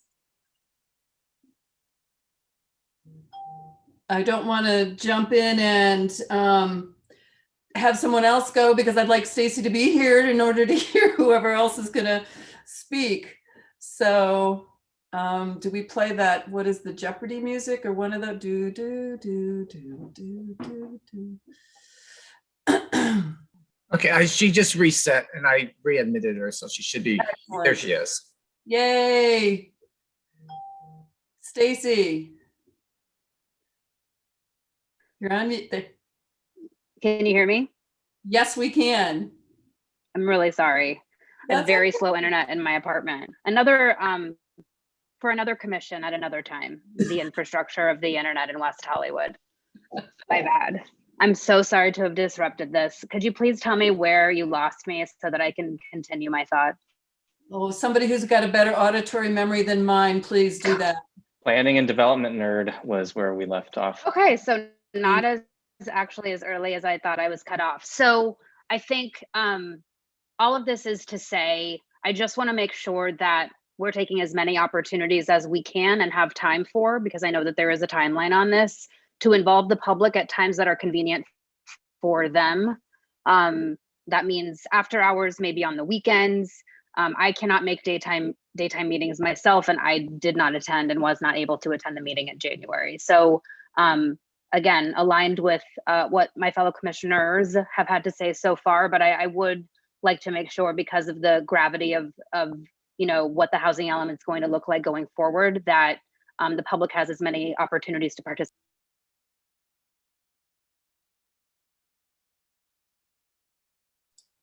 Oops, you just hit mute. Are you done? Yeah, I'm finished. Yes, thank you. Thank you. Okay, who's up next in our Hollywood Square box of smiling faces? Commissioner Vinson.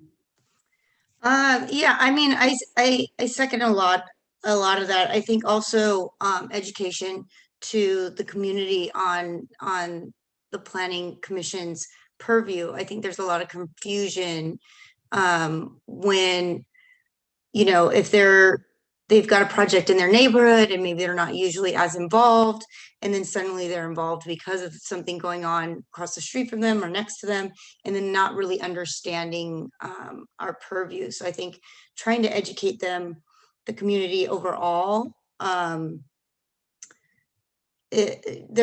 needs to be some more outreach. Another thing, other thoughts that I have are, I definitely want to see this modeled. I second that as well. And have more time with this item. This is a very important item. Educating ourselves in 1 week when, almost all of us have not been on the Planning Commission for 8 years to have seen this in front of us before.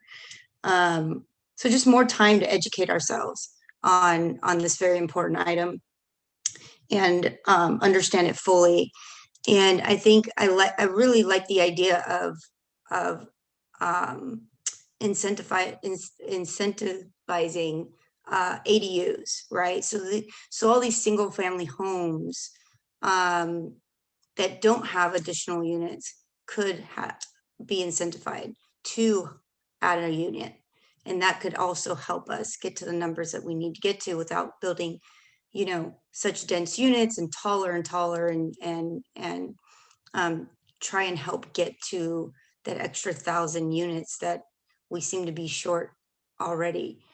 What were my other ideas?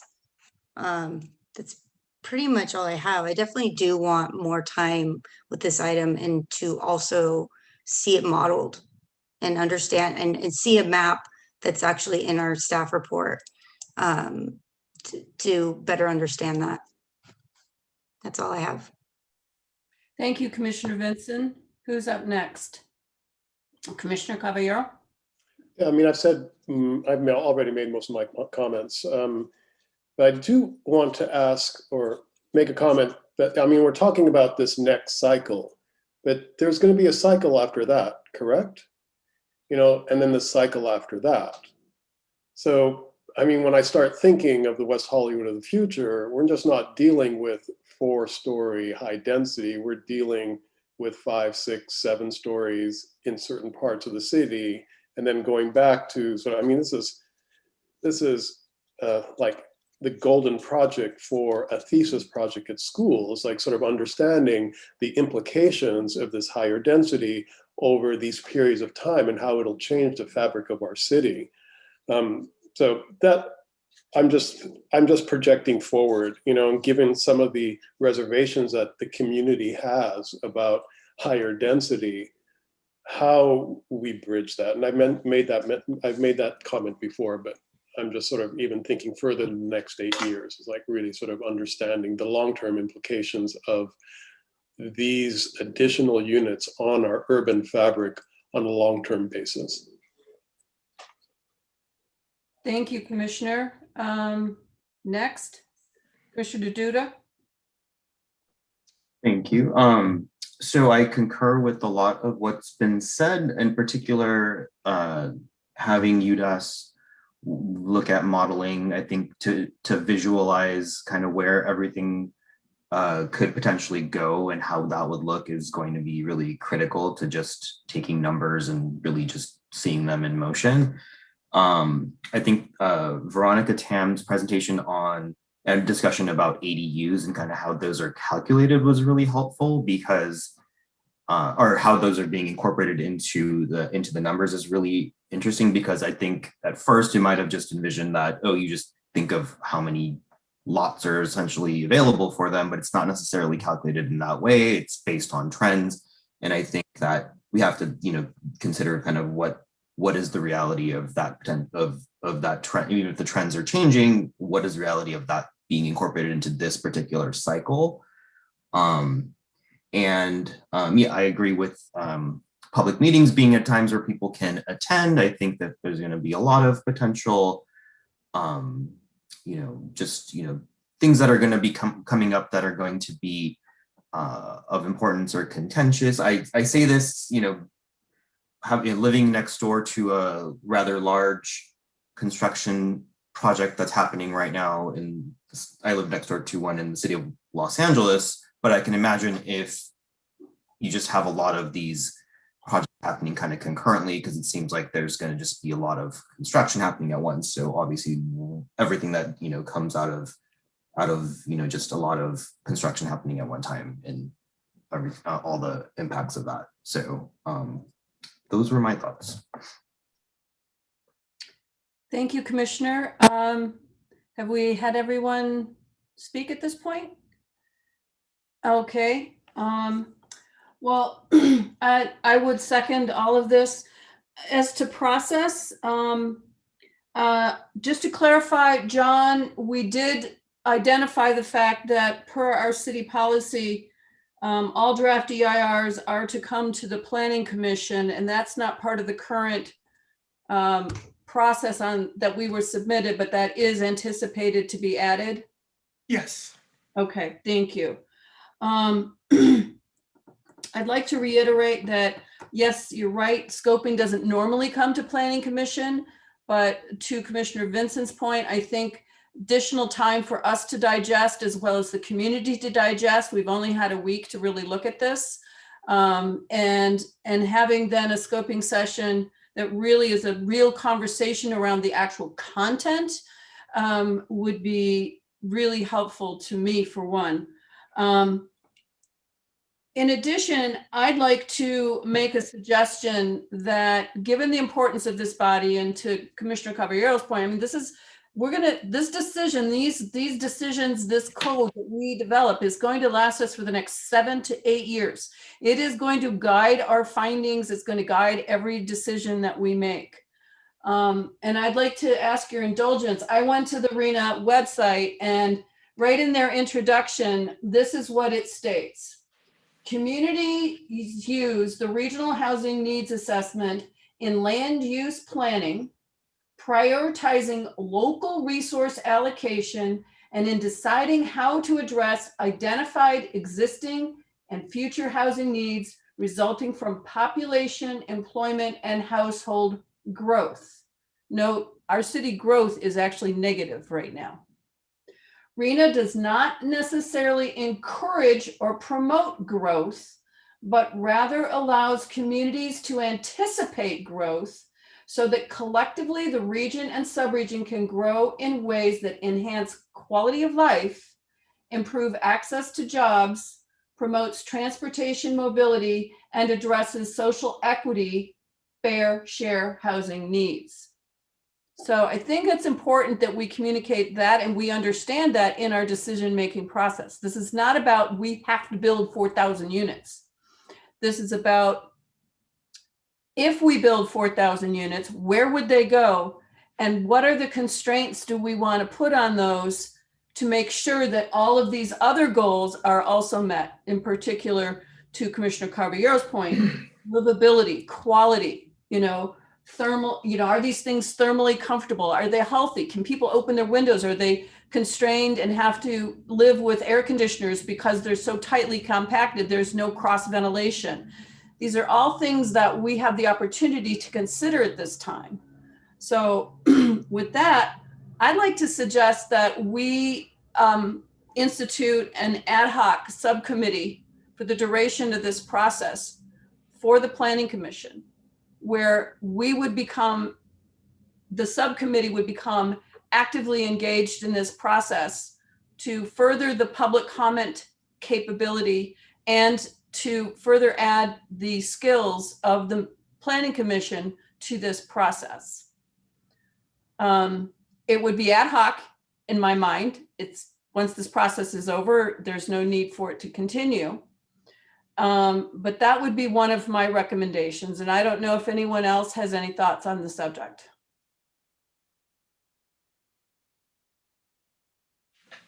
And so with an ad hoc committee, we could just schedule it when needed. Correct. And we could talk about how that would weave in with, the task force and with staff meetings and public meetings, but that would be my recommendation.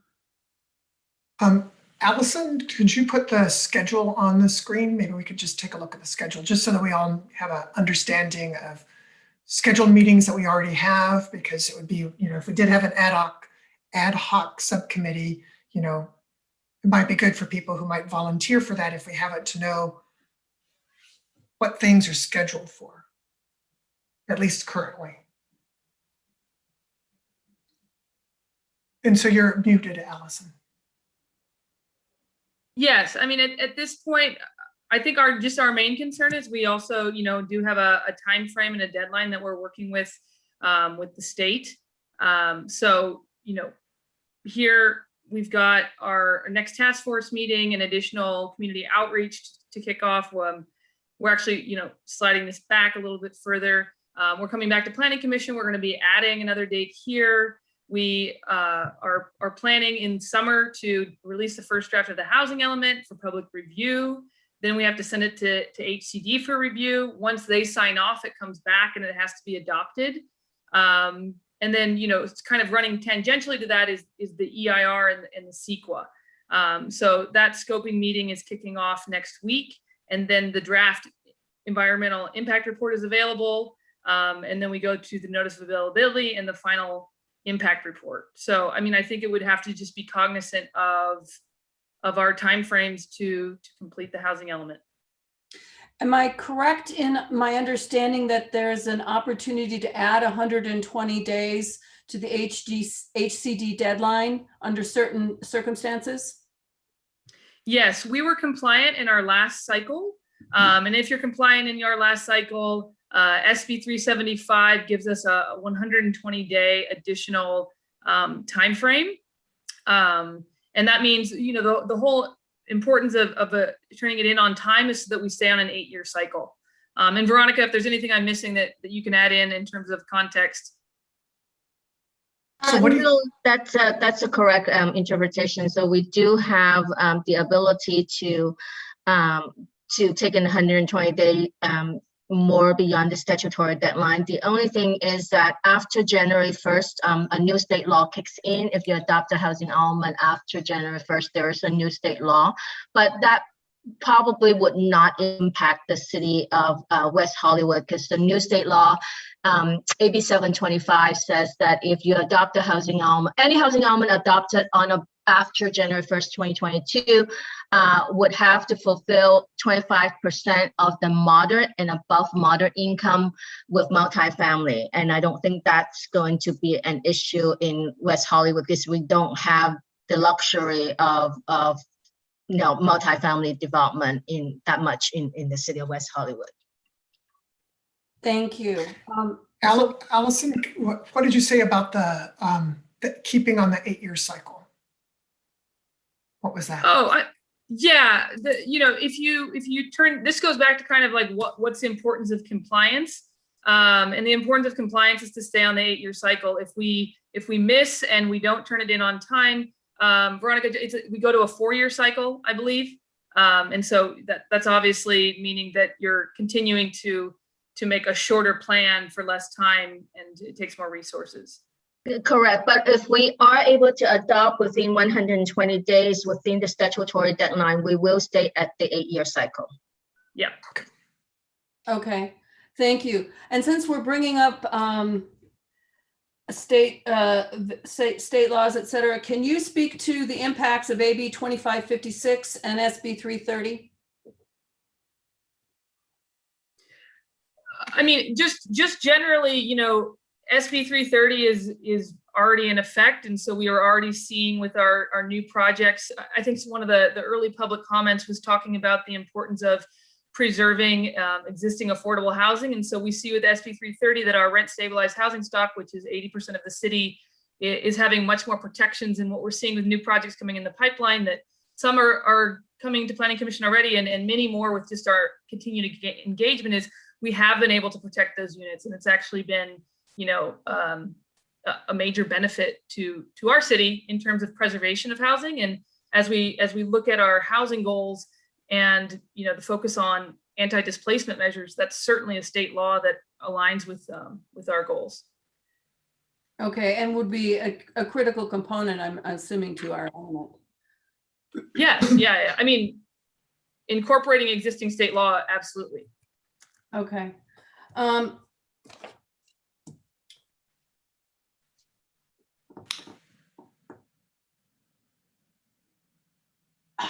I think there's a lot of elements here for me that to me, that's one of the reasons why I'm proposing an ad hoc subcommittee.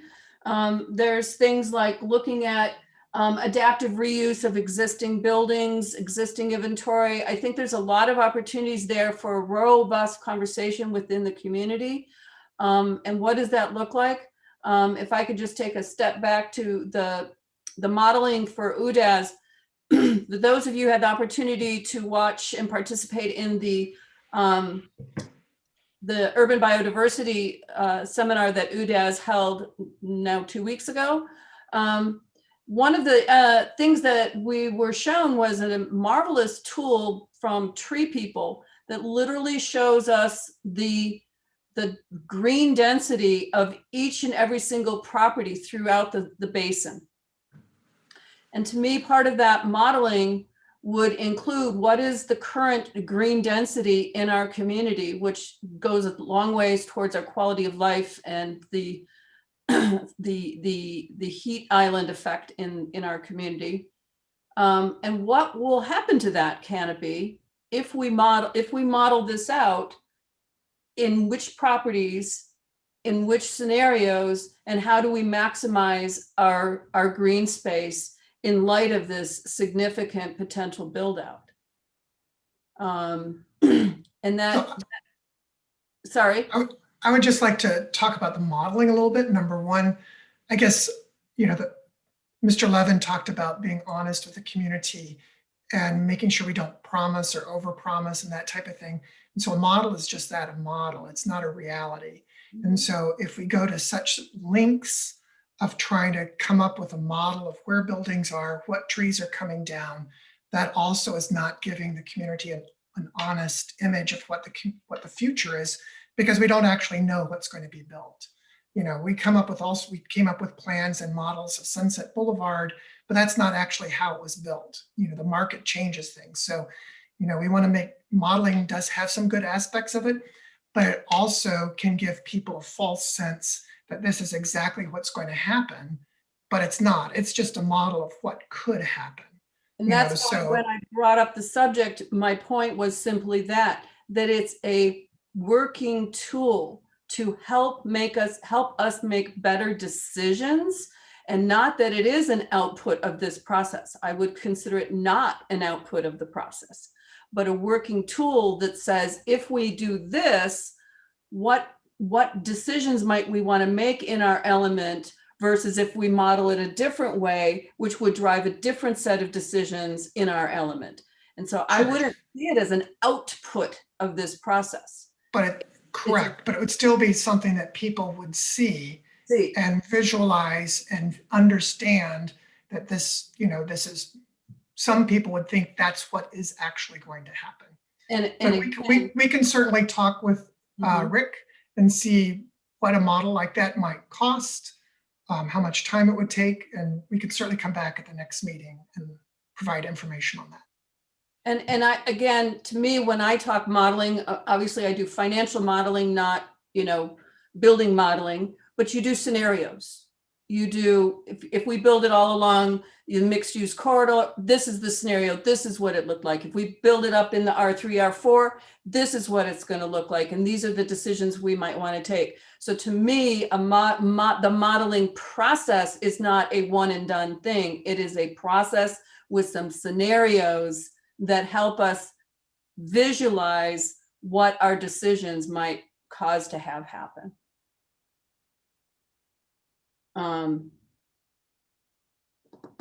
Okay. I kind of pushed us into discussing process and not so much the content. Do we want to move into the next phase, or is everybody done? What is your goal for the rest of this hearing, if anything?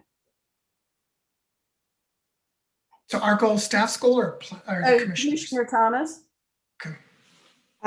I just had a question about some of the maps that all of the maps that we saw this evening were new to us, and some of them were prospective sites for housing. And I was just wondering, could we not can we be sent those because so that we could take some time with them. I know that we looked at them really quickly. It looked like, and I might have seen it wrong because it was so quick, but it looked like one of the proposed sites looked like it was the Metro Yard, which brings its own challenges. And so I guess my subsequent question is are these just possible? What is the justification for identifying some of these sites? Like, is there information on that as well, so that we have everything that we need to be able to take next steps? Yeah, absolutely. And I think we wouldn't want to just share maps without any kind of clear explanation as to what went into the reason why things are orange and things are not orange.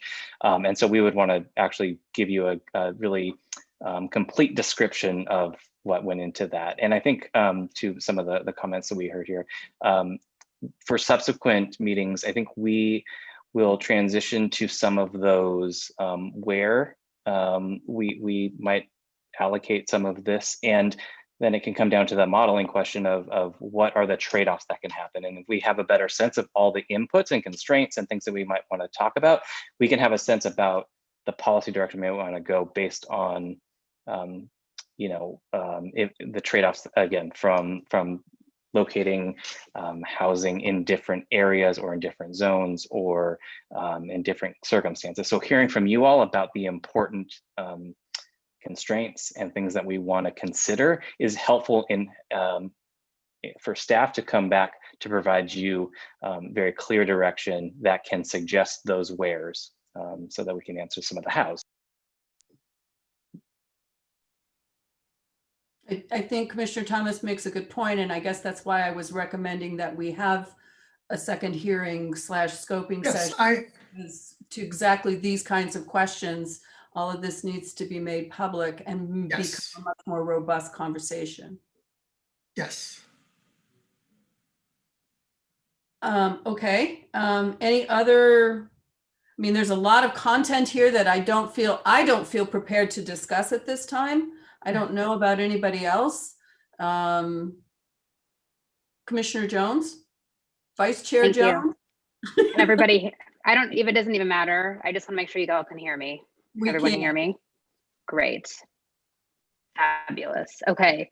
I think the only addition, I don't want to just at least on my end, I think everyone's very much in agreement about how we'd like to see this go forward. I think my only concern about an ad hoc committee, this is an incredibly important item, but it's also not the only thing staff is working on. So, and being mindful of the timeline, I'm very much aligned with this coming back to planning again, so we can have maybe a more granular conversation about some of the content. Chair Hoopengarner, to your point, I'm not vehemently opposed to an ad hoc committee, but I do want to make sure that we're able to talk about it as a body, give people an option or the opportunity to participate, even if it's just listening and watching the meeting.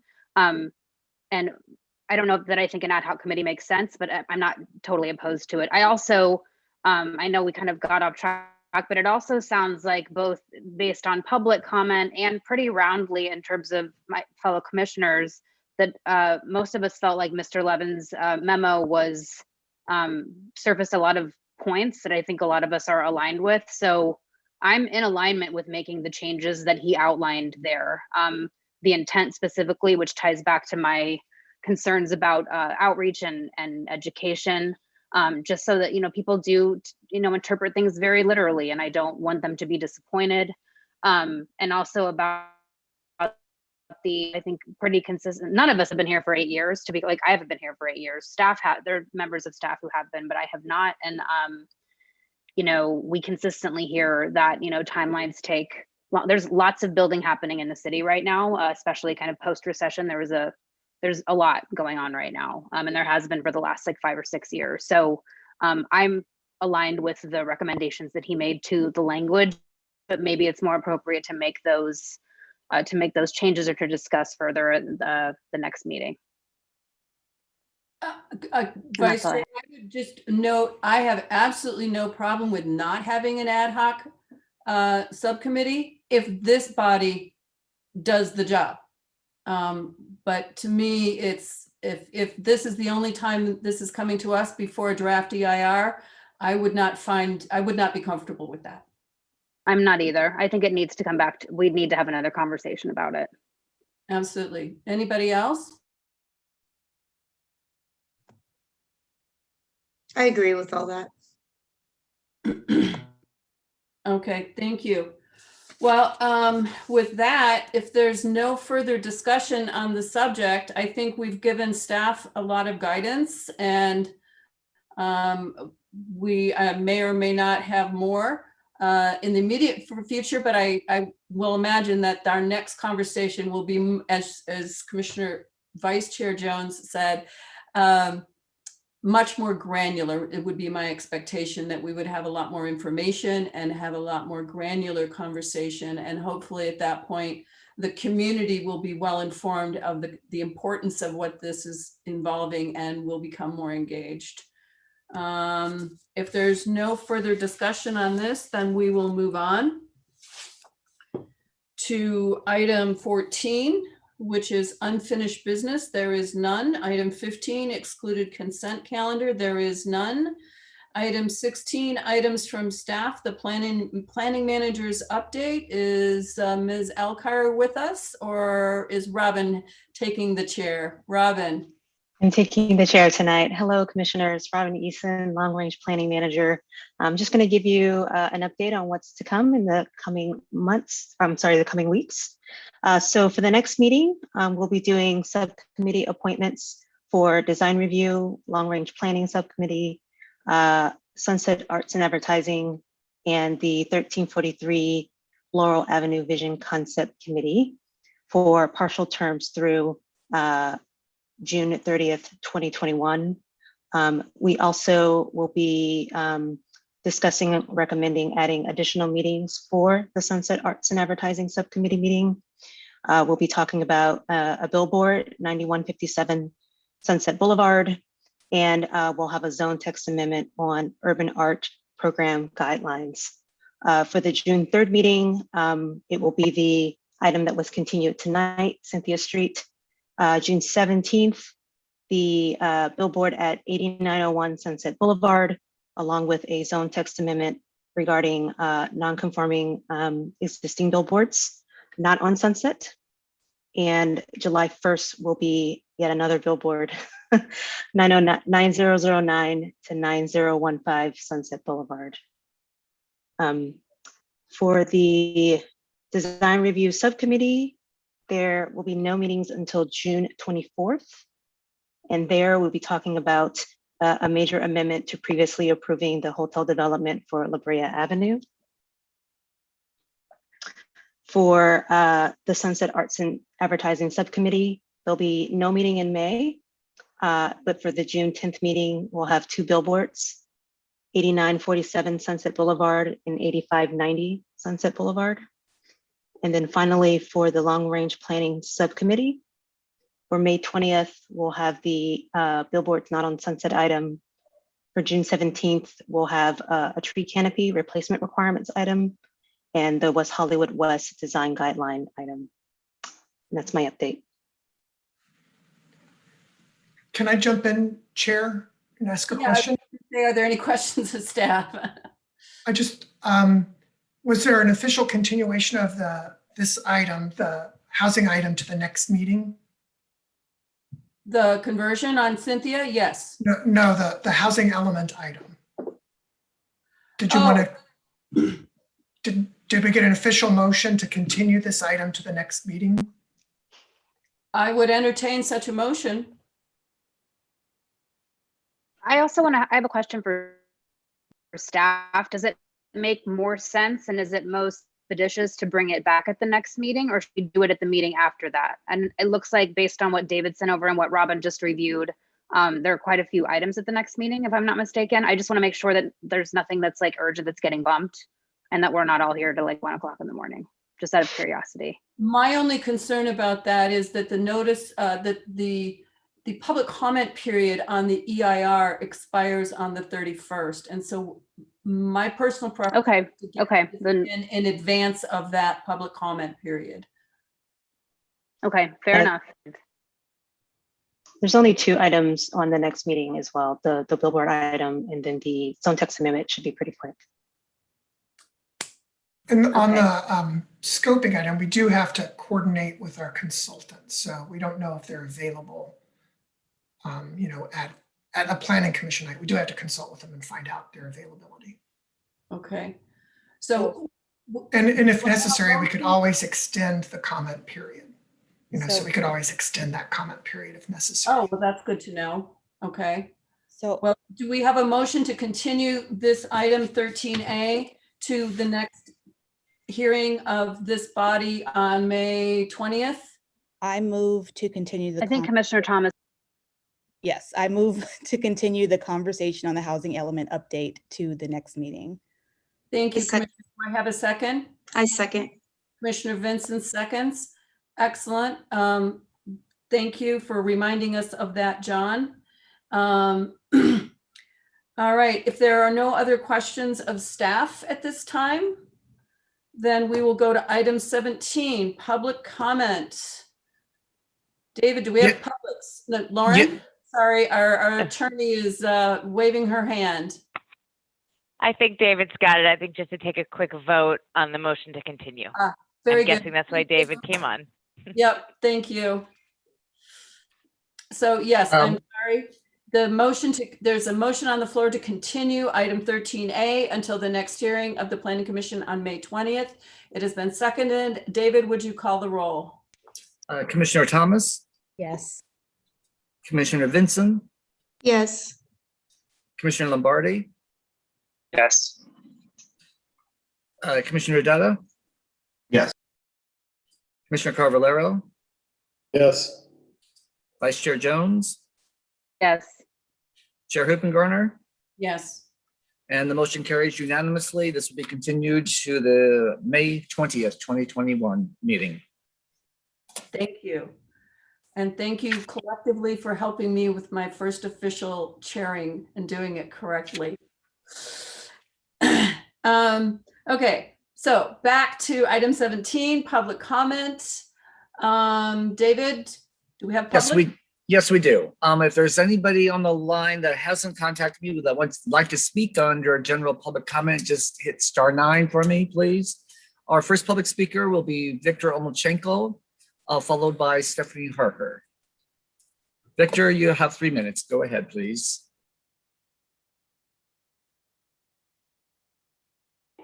Good evening. Good evening, commissioners.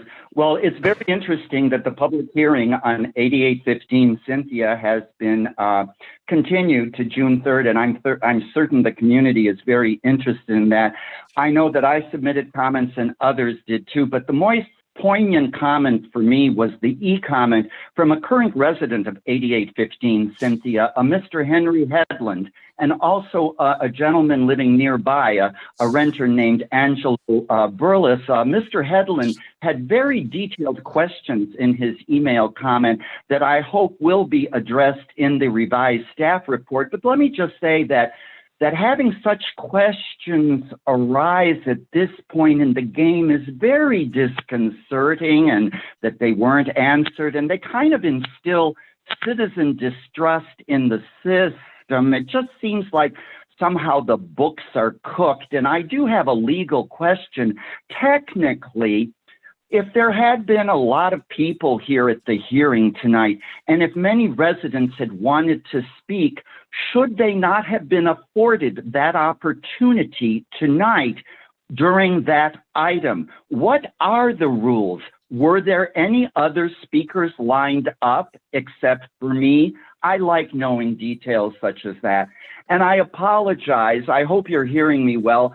I apologize for the earlier faulty phone communications during my comments on disclosure and the minutes. And I just want to say that you don't have to see my face in a Hollywood Zoom square box I can be blackened out with my name appearing in the box and you could unmute me. But what I don't understand is, why is this, your all-important Planning Commission meeting, not available for true public participation via Zoom, like the other commissions that I've spoken at and that others on this board have spoken at, like the Historic Preservation Commission and the Public Safety Commission and the subcommittees of the City Council.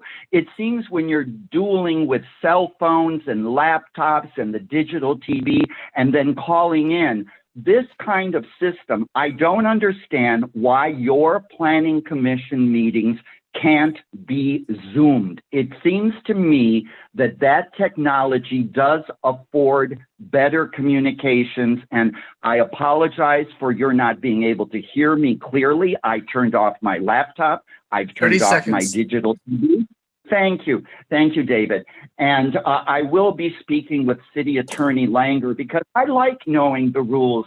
I'm just imagining, what if a whole bunch of renters had appeared from 8815 or from throughout the city for this hearing and been told that it was continued? Oh, be sure to be looking somewhere on a website during this pandemic for maybe an announcement of a meeting somewhere.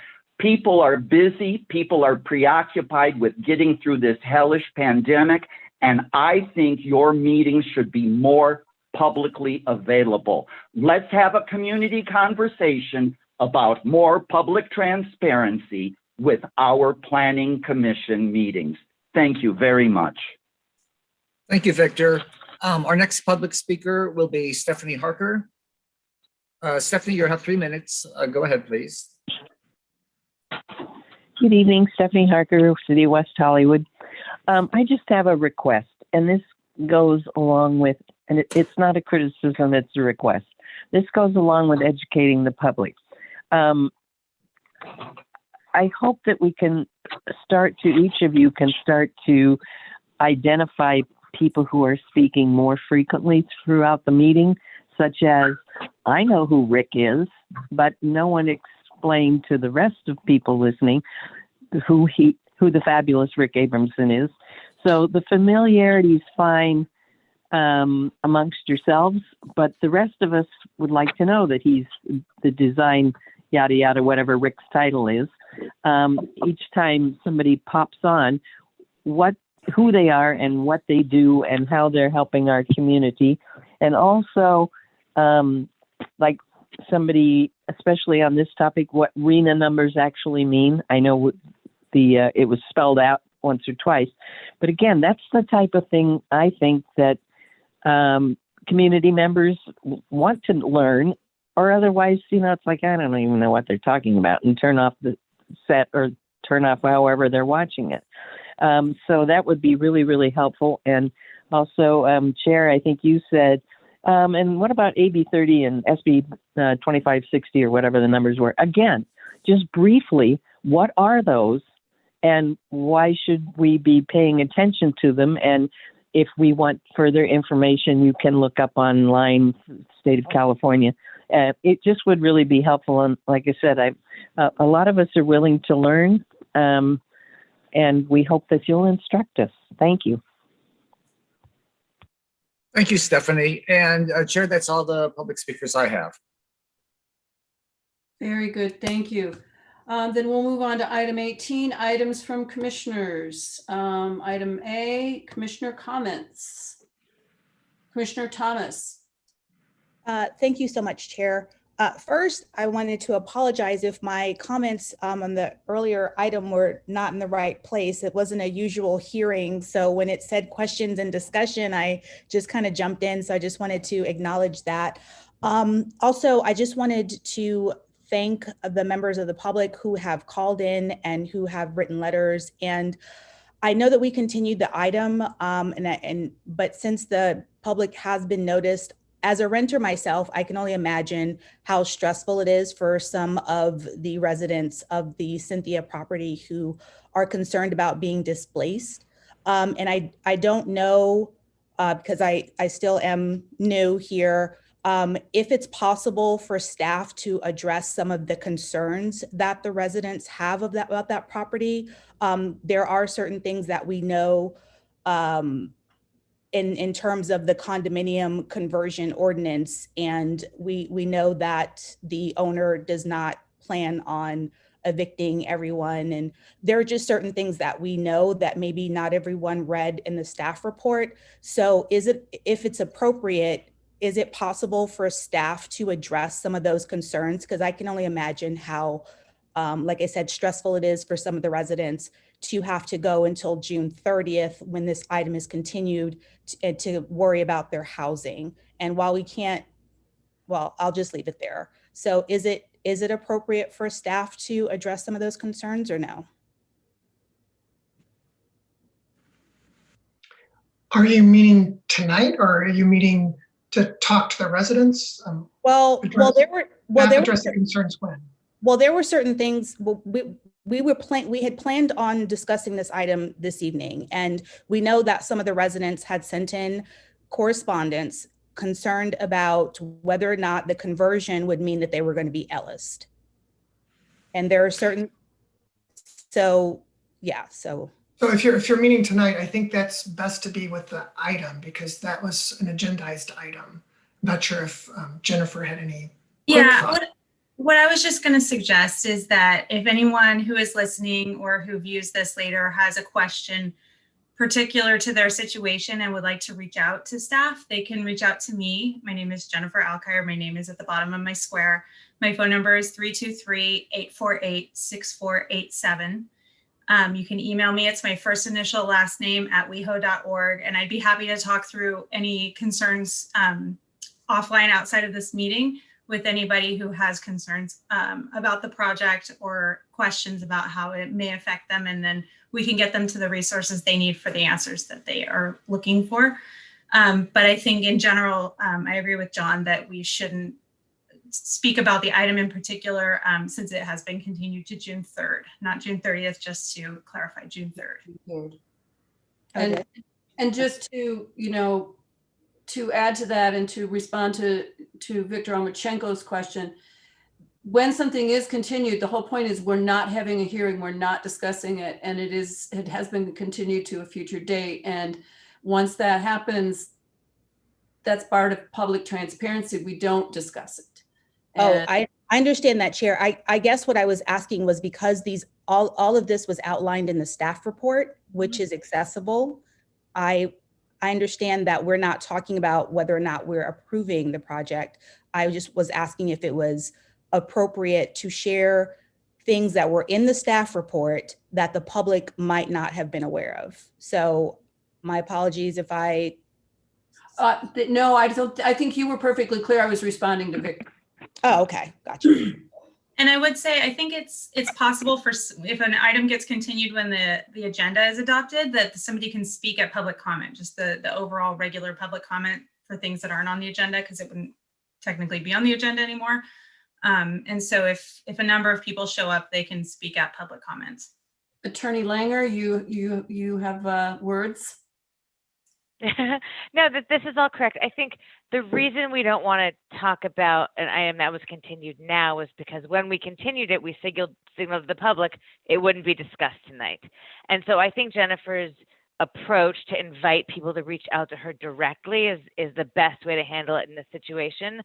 And one of the, there's a lot of things you're balancing at these meetings, and by continuing it at the beginning, then people don't have to wait around till the end of the night just to learn something's to be continued. So there's different approaches for how to handle it. And as Jennifer mentioned, if a lot of people had shown up, they could always speak at public comment.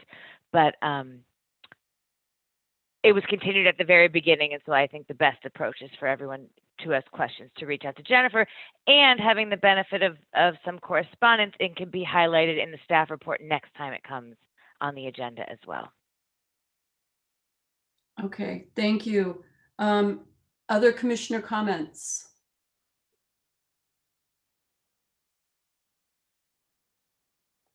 Very good. Then I will close out commissioner comments with a thank you to our newest two commissioners.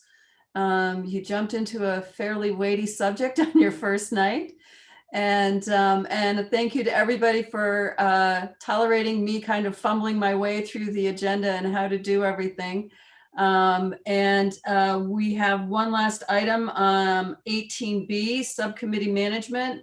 Robin, did you already sort of speak to that? Do we have anything else?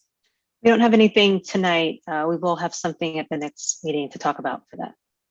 Okay. And with that, we are adjourned. The next planning commission will be held at our regularly scheduled time of Thursday, May 20th at 6:30 p.m. Same bat time, same bat station, same Hollywood Squares. Be safe out there, everybody. Thank you, Chair. Thank you. Have a good night, everyone. Night. Hi. Thank you.